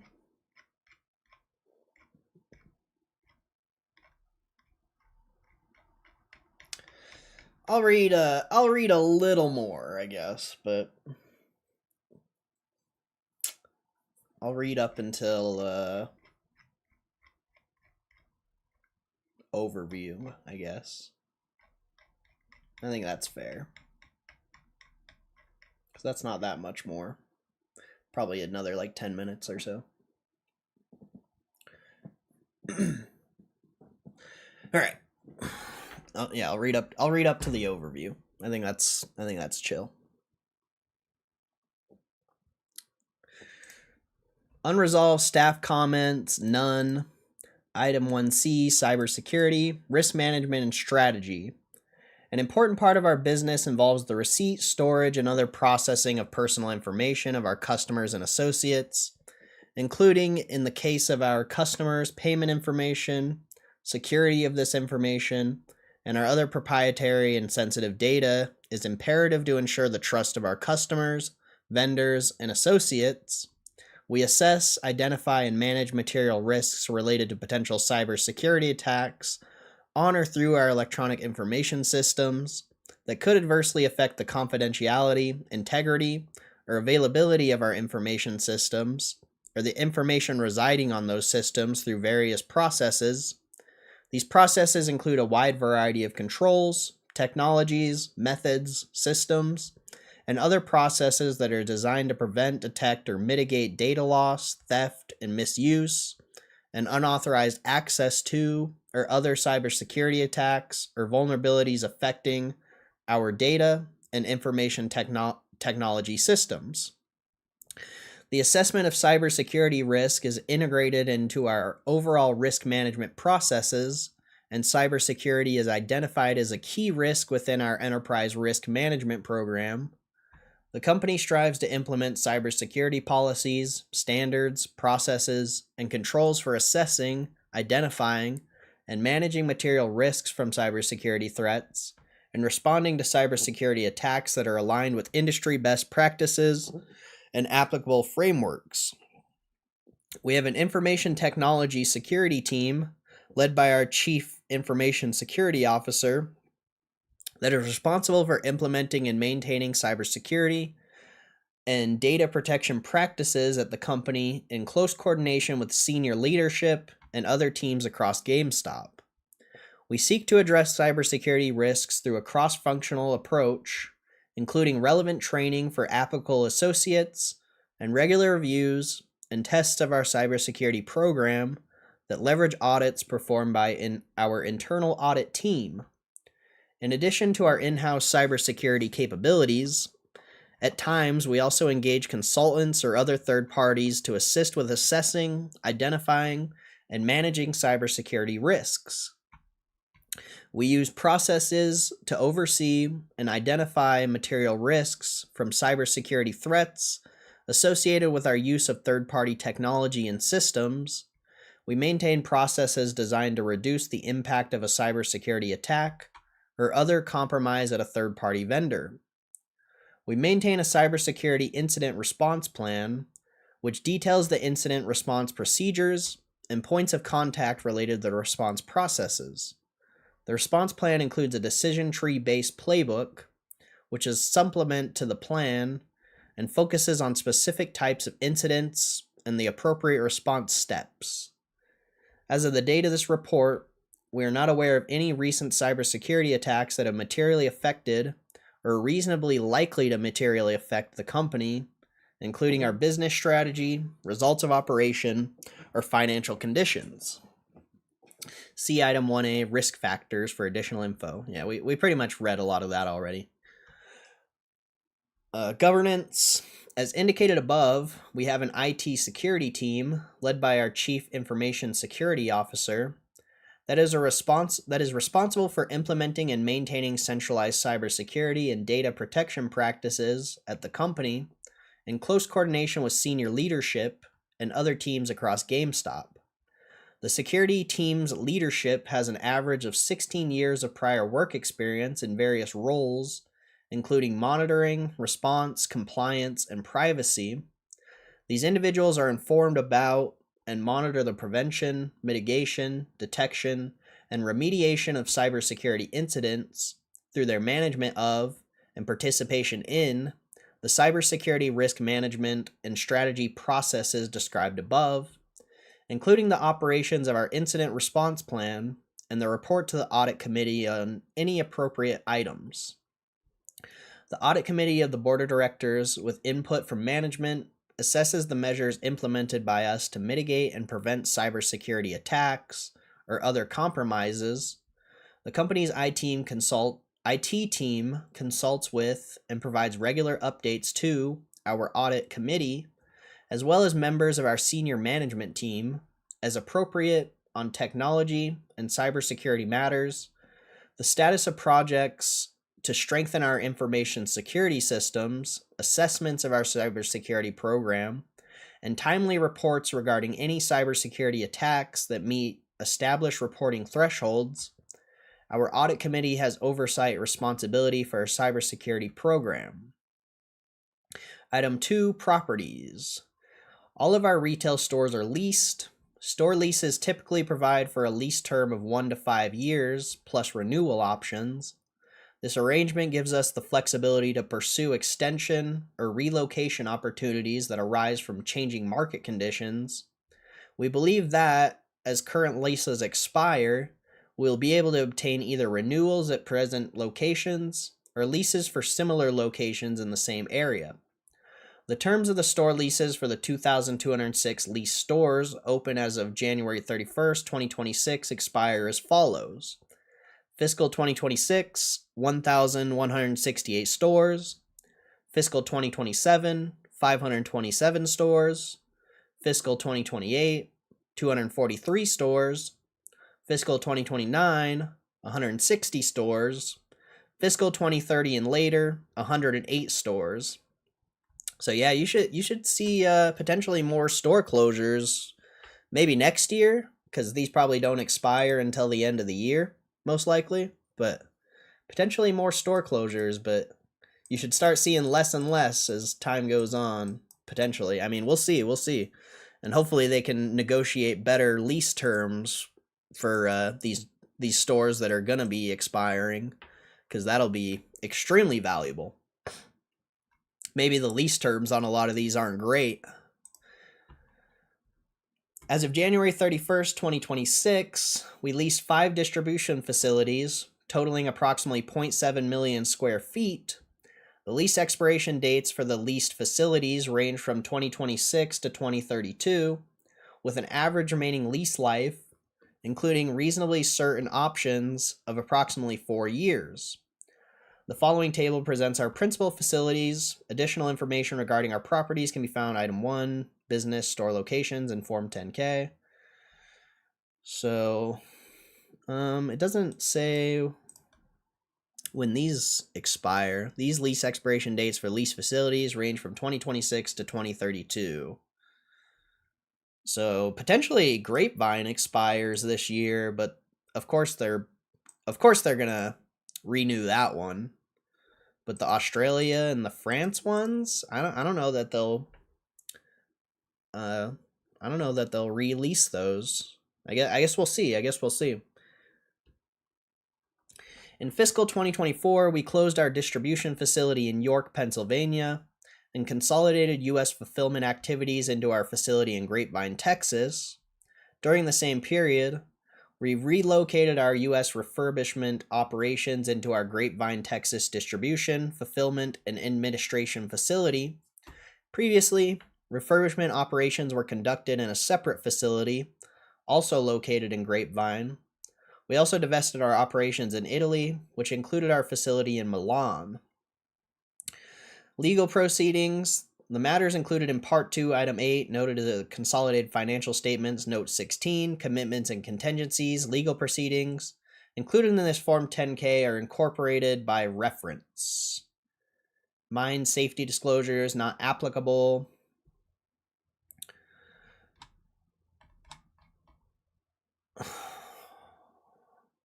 I think I'm just gonna end it there, bro, because that's all the risks. I think I might make all that into one video, because this is part 2. So this is where you're gonna get more into like business stuff. I mean, there's more like risks stuff, I guess, but I think I'm gonna make the risk part its like own video, and then I'll read all this tomorrow. make 2 separate videos out of it. Because if I put them all in one video, it's going to be like 5 or 6 hours. It's already close to 3 hours just for risks, so I think, yeah, I think we'll end it there for now. Till tomorrow, I suppose. I still want to look at some stuff before I go, though. Oh, everyone left. Fucking whack. Whack. Not real supporters of the channel, bro. They're just using me because they can't read. It's too hard to read, so they have to use my channel. I mean, good for them, I guess.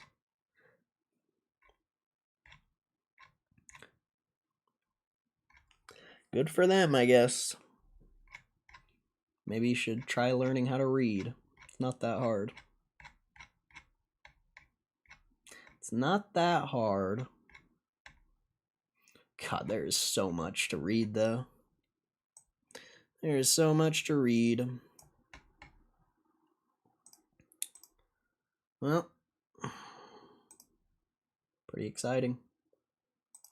Pretty exciting stuff. Wait, is the stock back up?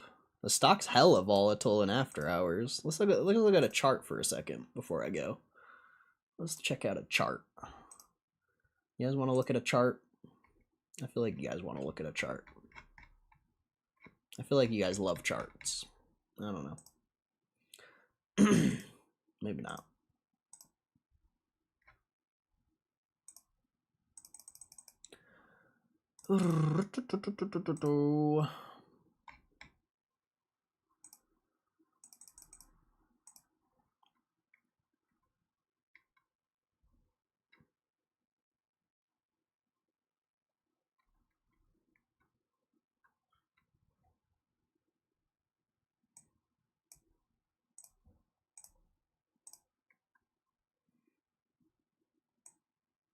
I'm getting the thumbnail ready.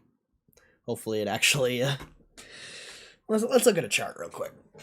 Before we go, let's take a look at a chart.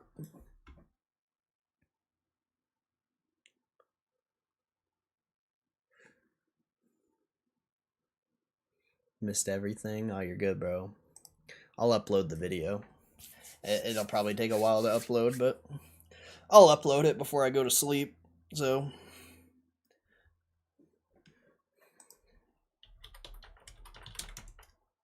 Oh, fuck. I just... God damn it. Oh, that's annoying. Oh, well. I think I've done that before. I hate when I type the fucking account name on stream. But whatever. Whatever. Whoa, the stock, like... The stock hit 2350 after... Whoa. Weird. Weird little move right here. Very weird little move.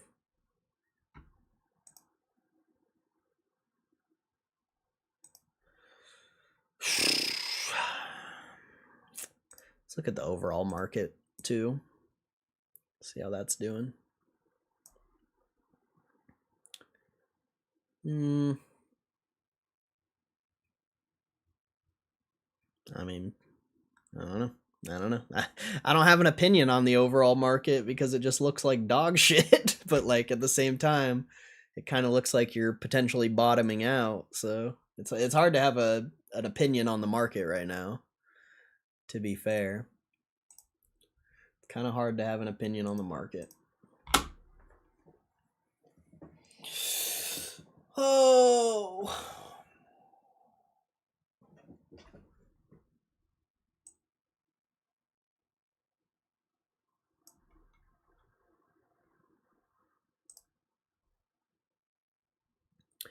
Oh, man. That was fun. That was fun.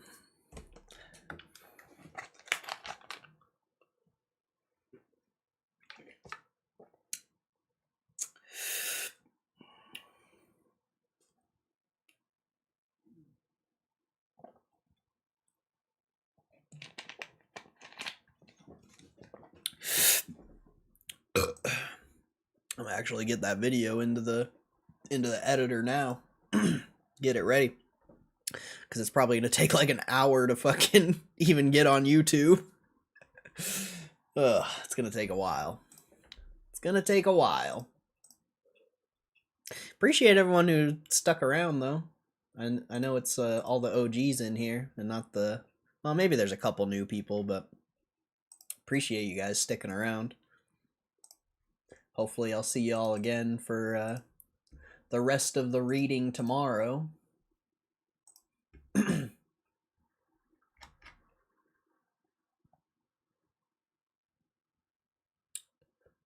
see.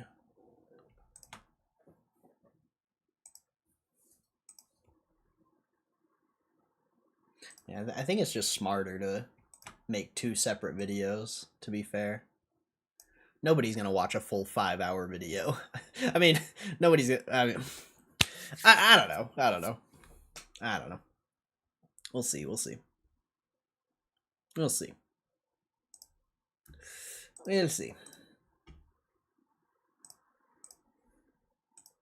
Anyone is gonna roll through, so might as well just start reading. GameStop reports fourth.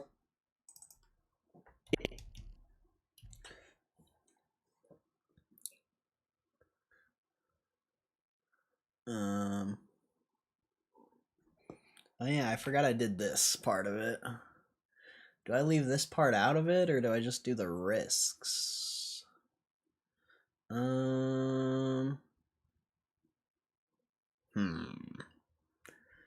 Because I can put this part at the start of the other video. How does the channel for once? All right. GameStop Corp offers games, collectibles, and entertainment products through its stores. Yeah. Where does this go? I think I'll leave that part in. GameStop reports fourth quarter.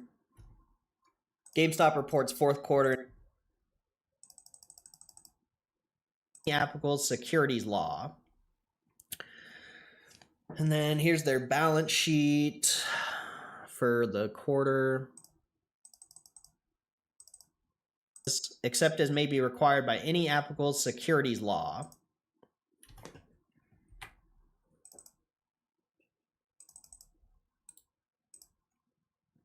I guess we could look on Reddit real quick to see if anyone else dug up anything.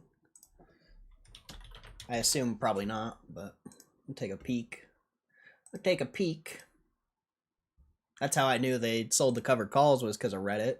For once in life, Reddit actually posted something useful. Who would have thought? It's probably the first time in months that they've actually posted anything useful.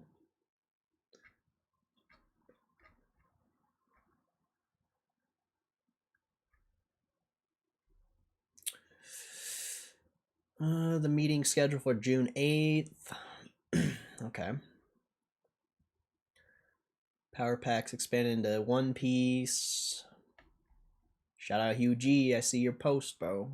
See your post there. DRS stats. Let's see. 66.2 million shares were held by registered holders. Wow. 15% of total. That's impressive. So a couple useful posts by Reddit. That's surprising.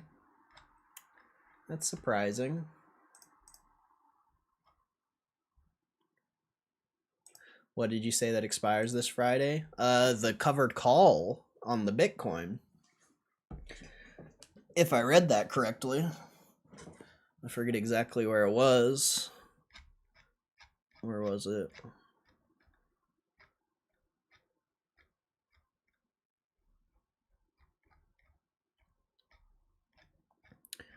Where was it? Oh,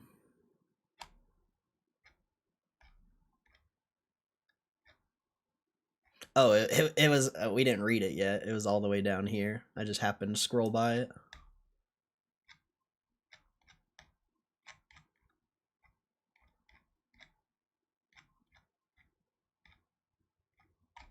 it's up more.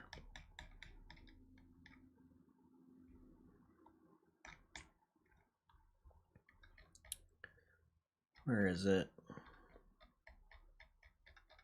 There's just so much on this balance sheet. I don't even know how I found it the first time. That was just luck.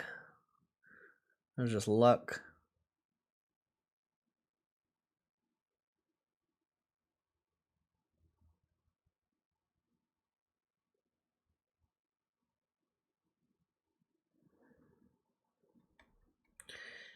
Where was it?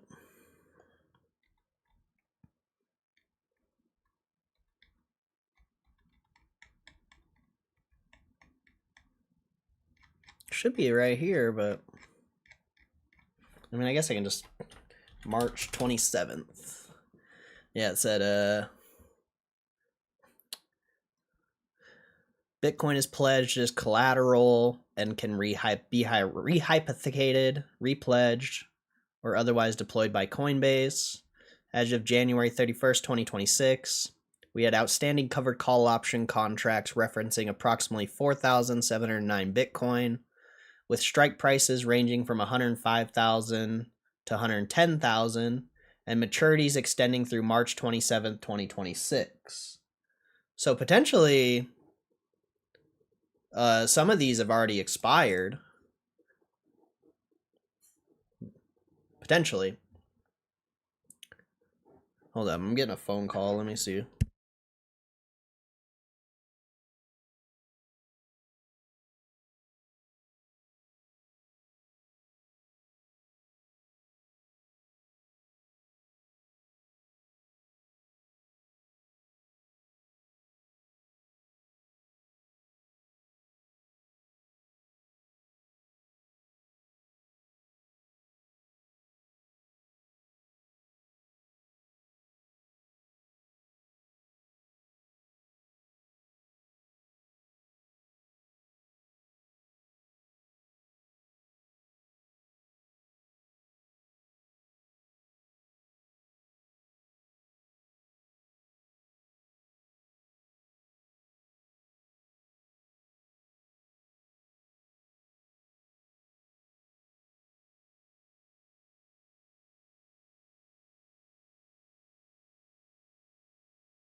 Sorry about that. Talking to a friend I haven't talked to in a minute for a sec. So he made 2.3 million from Bitcoin over 2 or 3 months. No, that's just the unrealized gains. And so like it says maturities extending through March 27th, 2026. So potentially all of them have expired and there's only 2.3 million of unrealized gains left. So, but all of these would have expired after because the year ended January 31st, so all the expirations were probably February to now. So you're not going to see those on the balance sheet. Potentially. Well, also, you know, what was Bitcoin's price January 31st? I mean, that's the real key here, I think. Actually. So January 31st was basically the day Bitcoin started dropping. So they probably, you know, 2.3 million of unrealized gains. They probably sold the covered calls sometime in October because it said 105 to 110. So they probably sold sometime in October.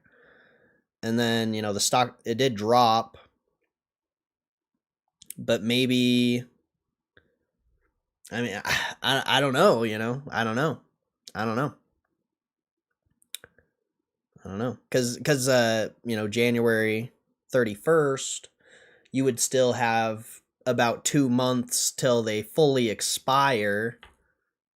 So maybe some of them expired in November and they just didn't report it. Like, I don't know, man. I don't know. But it's also 2.3 million of unrealized gains. So that's just, you know, that's just the unrealized profit from the covered calls. They received premium when they sold the covered calls. So they're not even talking about how much they received, I don't think, here. Because if they sold, I mean, I don't know how much covered calls would be worth on Bitcoin. So like, you know, 4,000, what if they're like, I don't even, I couldn't even give you an estimate because I don't even know. Maybe here, I got an idea, actually. I got an idea how we could look this up potentially. I don't think it's gonna work the same, but maybe we could look it up this way. I just don't have a Coinbase account, so I think they wrote short dated, so they might have been selling multiple rounds of covered calls. Yeah, for sure. Definitely. Most definitely. But if we go to like Bitcoin futures or something, we might be able to find like an option chart and potentially get like maybe the value of what the options would be on Coinbase, maybe. You go to /BTC. These are the Bitcoin futures. And then we go to March 27th. And we go to calls. G. Instrument Bitcoin call is not tradable. What? How else could you do this?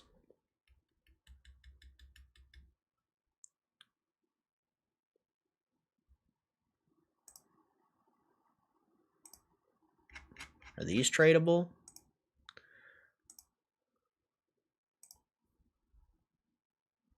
Yeah, I can't look it up. I don't know how you would look it up.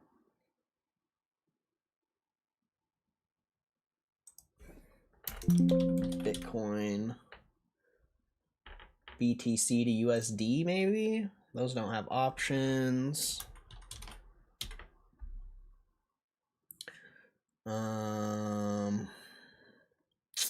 Yeah, I don't know. I don't even know how you would look it up if I can't look up the future or the options for the futures. I don't even know how you would look it up.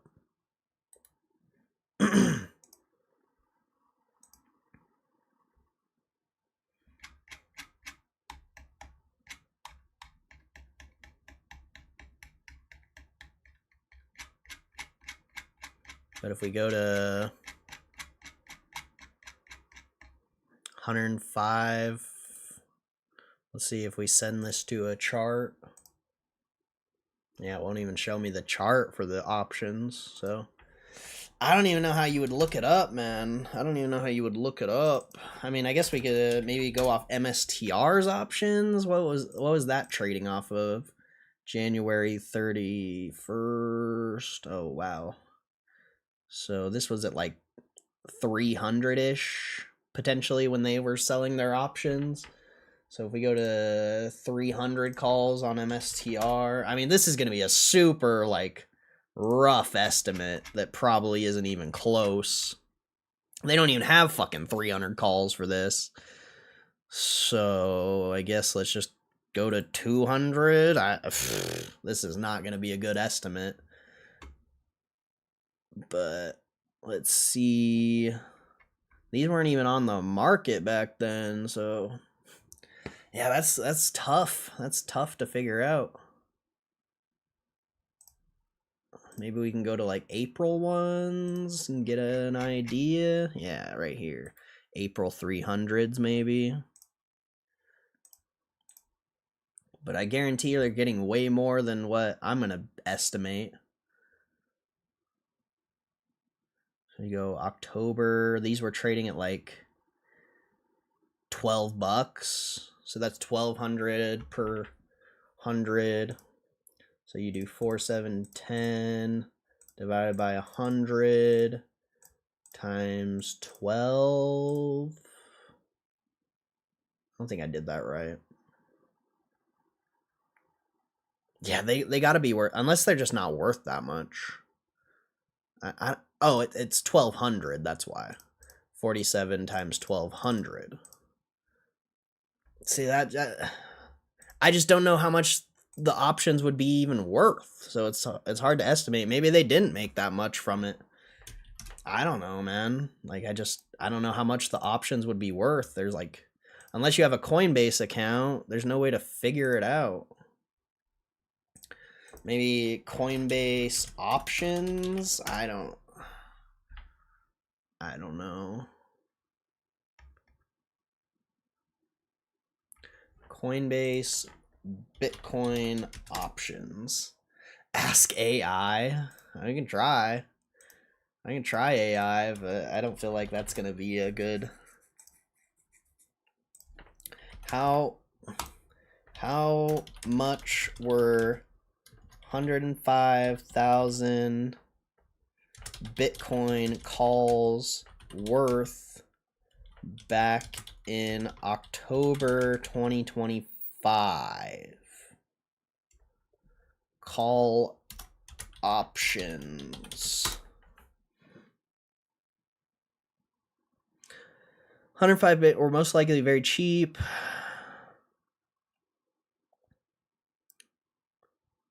$20K per Bitcoin. At the peak, 125K.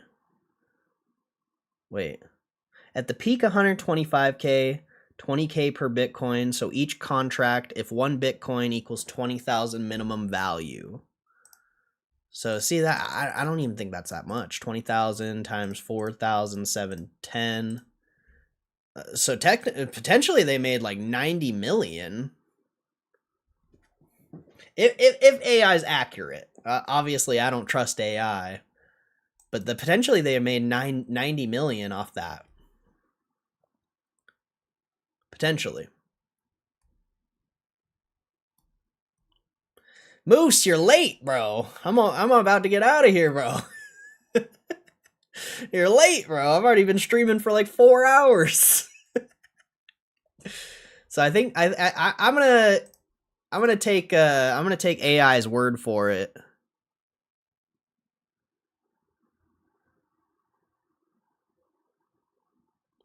But here it also says 5K to 10K, and that's probably more realistically.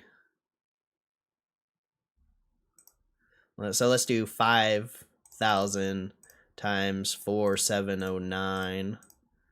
So 23 million. It's in a range between like 20 to 90 million, I guess, is is what we'll say, based off of AI. I thought it would be more, but I don't. Tough to say. Tough to say. Tough to say.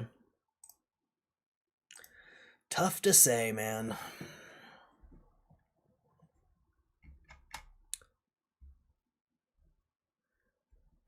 But either way, the options probably expired, you know, February, maybe, yeah, probably February, maybe early March. So you're not going to see those until, you're not going to see the profits off those covered calls until Q1 anyway.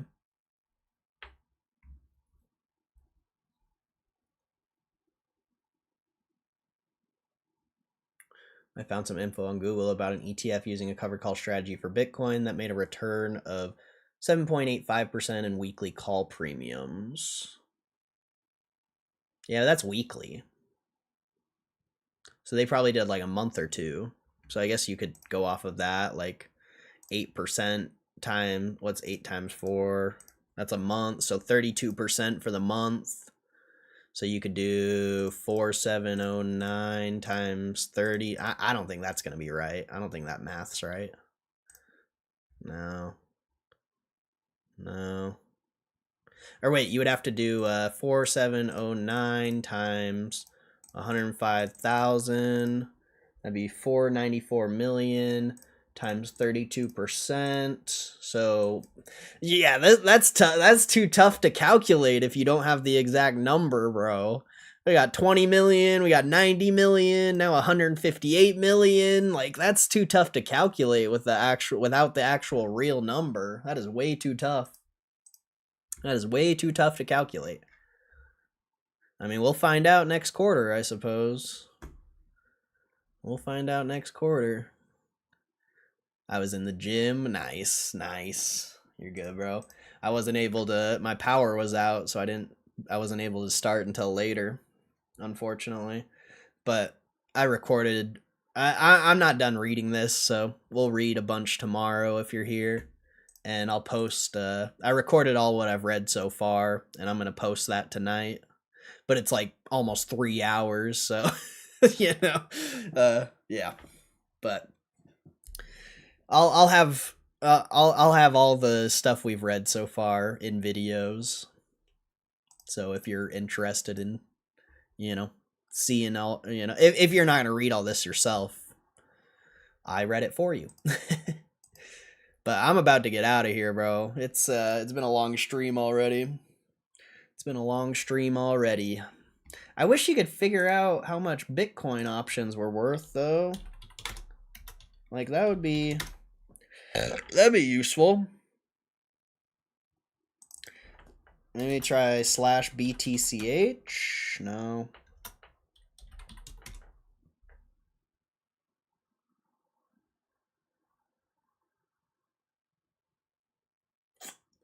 Yeah, I don't know how you would even calculate it, bro, without having a Coinbase account and seeing the actual option. Wait, Robinhood? Do you think Robinhood has it? I really doubt it. I really doubt it.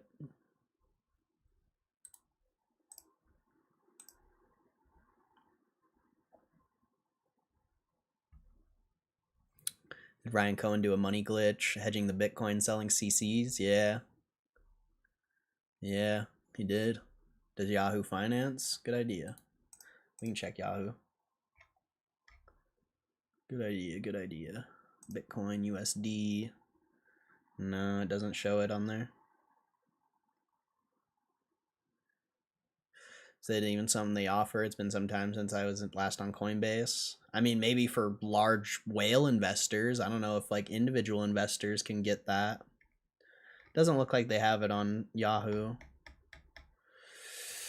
Let's see, maybe Bitcoin options chart.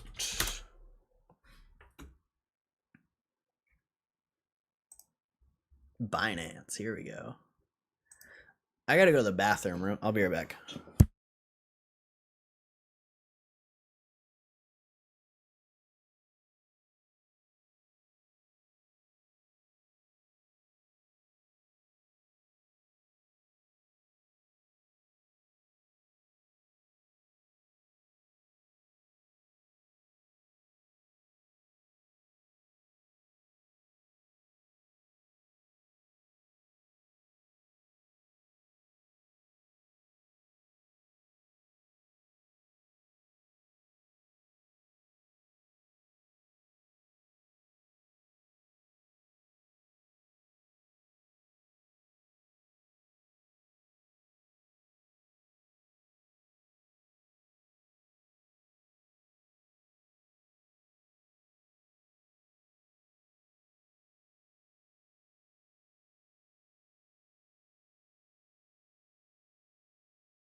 Oh man, oh man, oh man.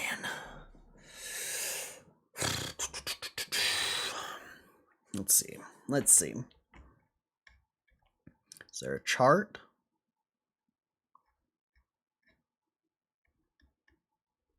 Doesn't look like it.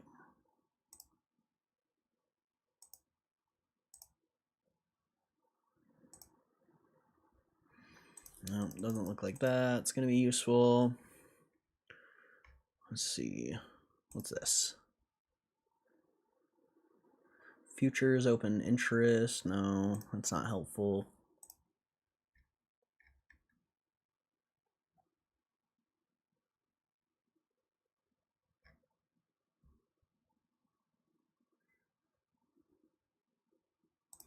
Here. Ooh, did we just find it? Might have just found it. Well, these are futures though, so it's a little different, I think.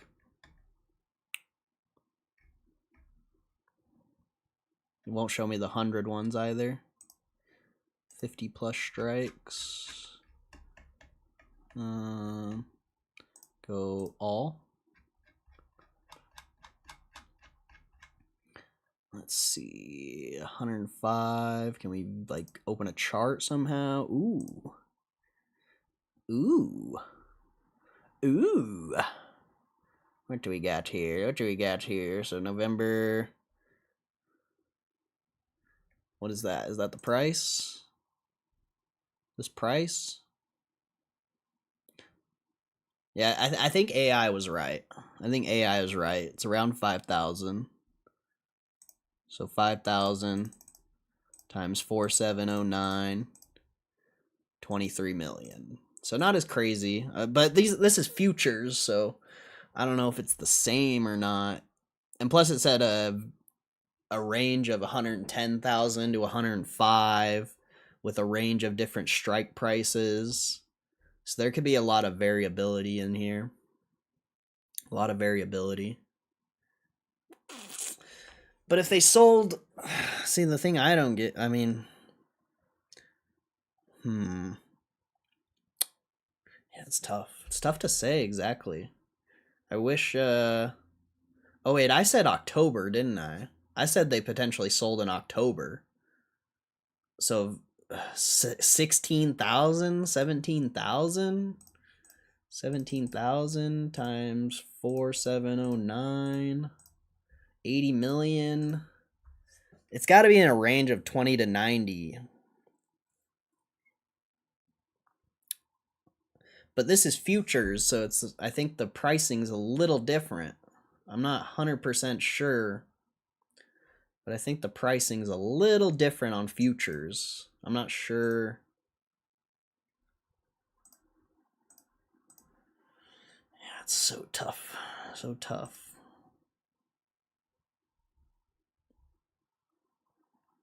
The block. What the fuck is this?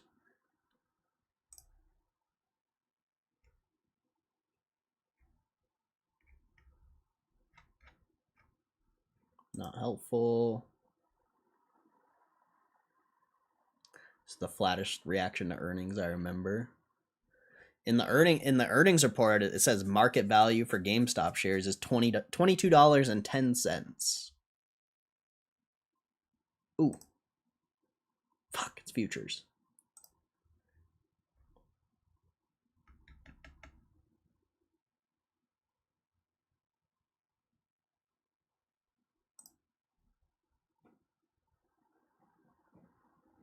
That's vol. I don't need vol. I want the price. Binance allows people to sell covered calls on their Bitcoin. Trying to see if I can get more info without having to make an account. Yeah, I was on Binance's account, or on Binance's website. That's the first one I clicked on, but it didn't look like they had any like pricing data.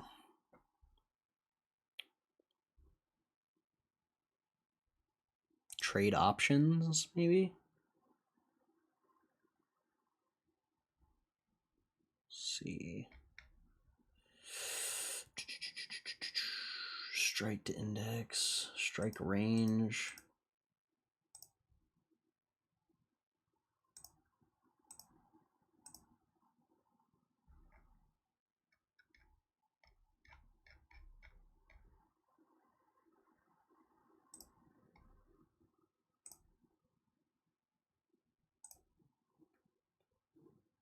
Getting another phone call. Hold up.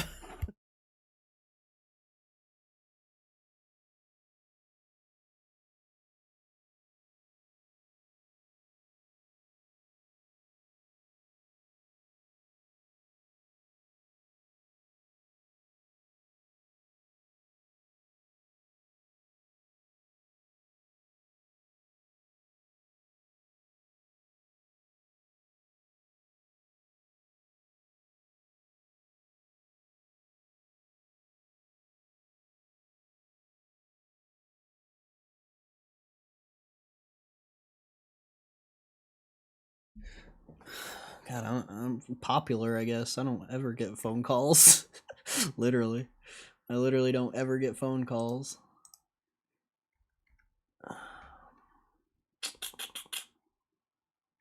If I could expand the history on this, but can you even look at charts? Yeah, there's no chart. I mean, I just don't want to. I just don't want to fucking. Does anyone in the chat have a Coinbase account? That's the real question. Someone has to have a fucking Coinbase account, bro. Somebody has to have a Coinbase account. I know one of you has a Coinbase account. There's no way.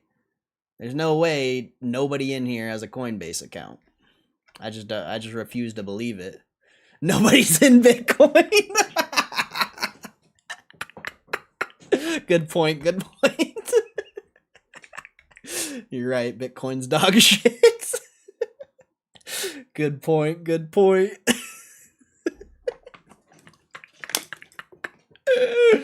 You're probably right.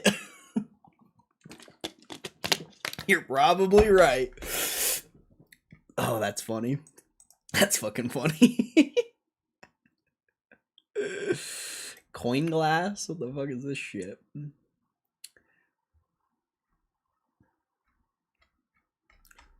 They don't want to give me the info, man. Bar chart?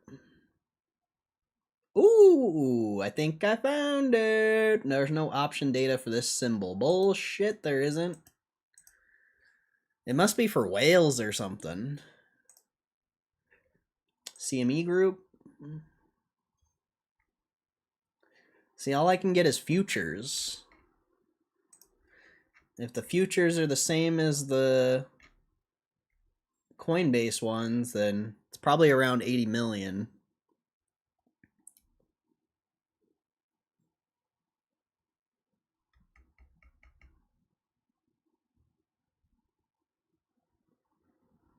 I don't know, man. I don't know.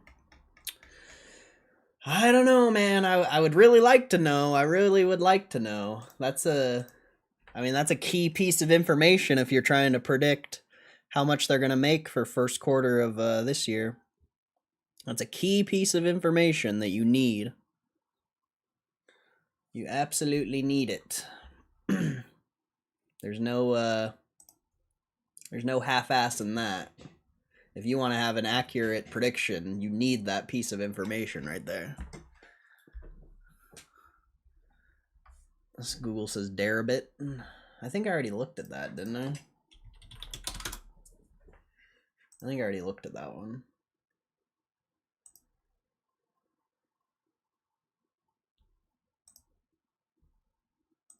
Oh. You might be right. You might be right there, little buddy. Let's see. I mean, those options are worthless either way.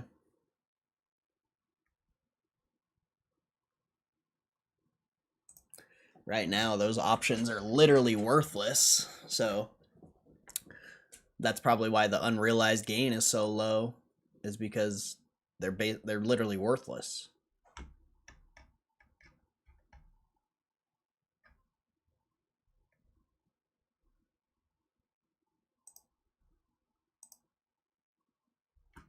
No chart though.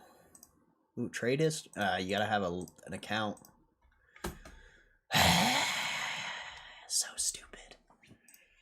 I'm gonna try Robinhood Bitcoin. I don't think you can look at Robinhood without. I actually do have a Robinhood account, but They don't have options for Bitcoin on Robinhood, it doesn't look like.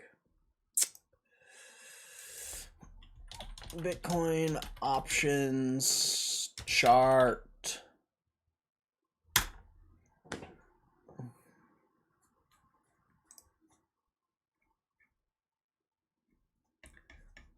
Maybe if I put price chart.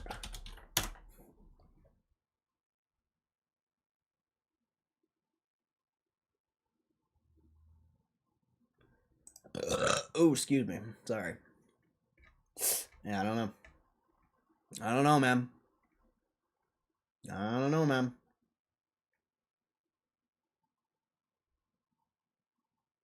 The option volume was really high back in October, though, so I'm assuming that's when they did it.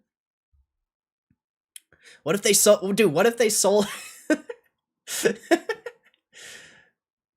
What if they sold... What if they sold 105 and 110 options in the money, bro? Holy fuck. That could have been a massive play. That could have been a massive play. What if it was like Bitcoin was trading at 115, 120 and they sold the 105, 110 options? That could be that could have been massive, bro. That could have been absolutely massive. There's just no way to look it up, man. Besides the futures. The futures are the only ones I saw.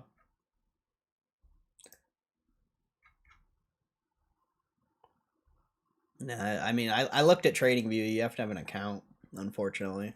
I looked at CME Group. Either way, I'm just happy they're giving some return until they appreciate in value again. Oh yeah, definitely, for sure, for sure. It's basically just, it's also hidden net income. You know, it's hidden net income. If you go back to the press release, it says where is it?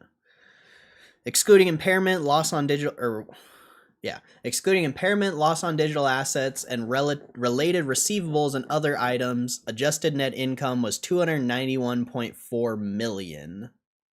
So, you know, their reported net income for the quarter was $131 million. So 131 minus 291. Well, I did that backwards, but so potentially they're sitting on 166 million in gains off of that. Potentially.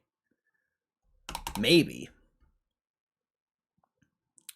But that's not, you know, it's not factored into the net income because the losses on the digital assets count against the net income, but the covered calls are hidden. The covered calls are basically hidden. So pretty interesting. Pretty interesting.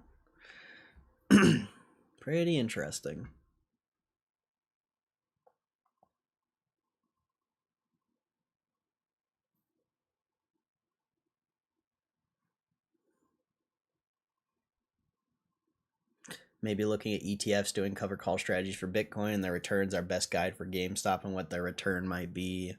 I mean, I already did that calculation though, based off of what you said, and that was like 150 million. Seems like a lot from a total investment about 500 million. I mean, not really. Not really. Especially because the premiums on the options were probably really expensive. Like, that's not too crazy. It's not too crazy. I mean, that's only 150 million divided by 500 million. I think I did that wrong. I think, yeah. Or wait, so 0.3, that's 30%. 30% for a 2-month option. Like, that's not crazy for how potentially high the premiums were, because Bitcoin was super hyped back then. And also, if they sold in the money, that's not too insane. Like, if you sold options on GameStop before the earnings, I think that's let's see, so 24 times 100, that's 2400. The options were giving you like 150, so you do 150 divided by 2400. So, I mean, I guess you're right, 30% is a lot. You're only getting you're only getting like 6% per month. Well, with the earnings premium, you're only getting like 6% a month on GameStop options. But Bitcoin could have a higher premium, you know, because there's a lot of volatility, and especially when it was sitting at all-time highs, like you could be getting like 10, 15, 20% potentially per month. So 30% doesn't seem too insane, especially if they sold the options back in like October or like, you know, somewhere around October. That's 4 months. So like 30% doesn't seem too crazy, honestly. It really doesn't. It really doesn't. But I don't know, man. I don't know. Hopefully, I mean, do some more research if you can, and hopefully we can figure it out. I'll definitely try to.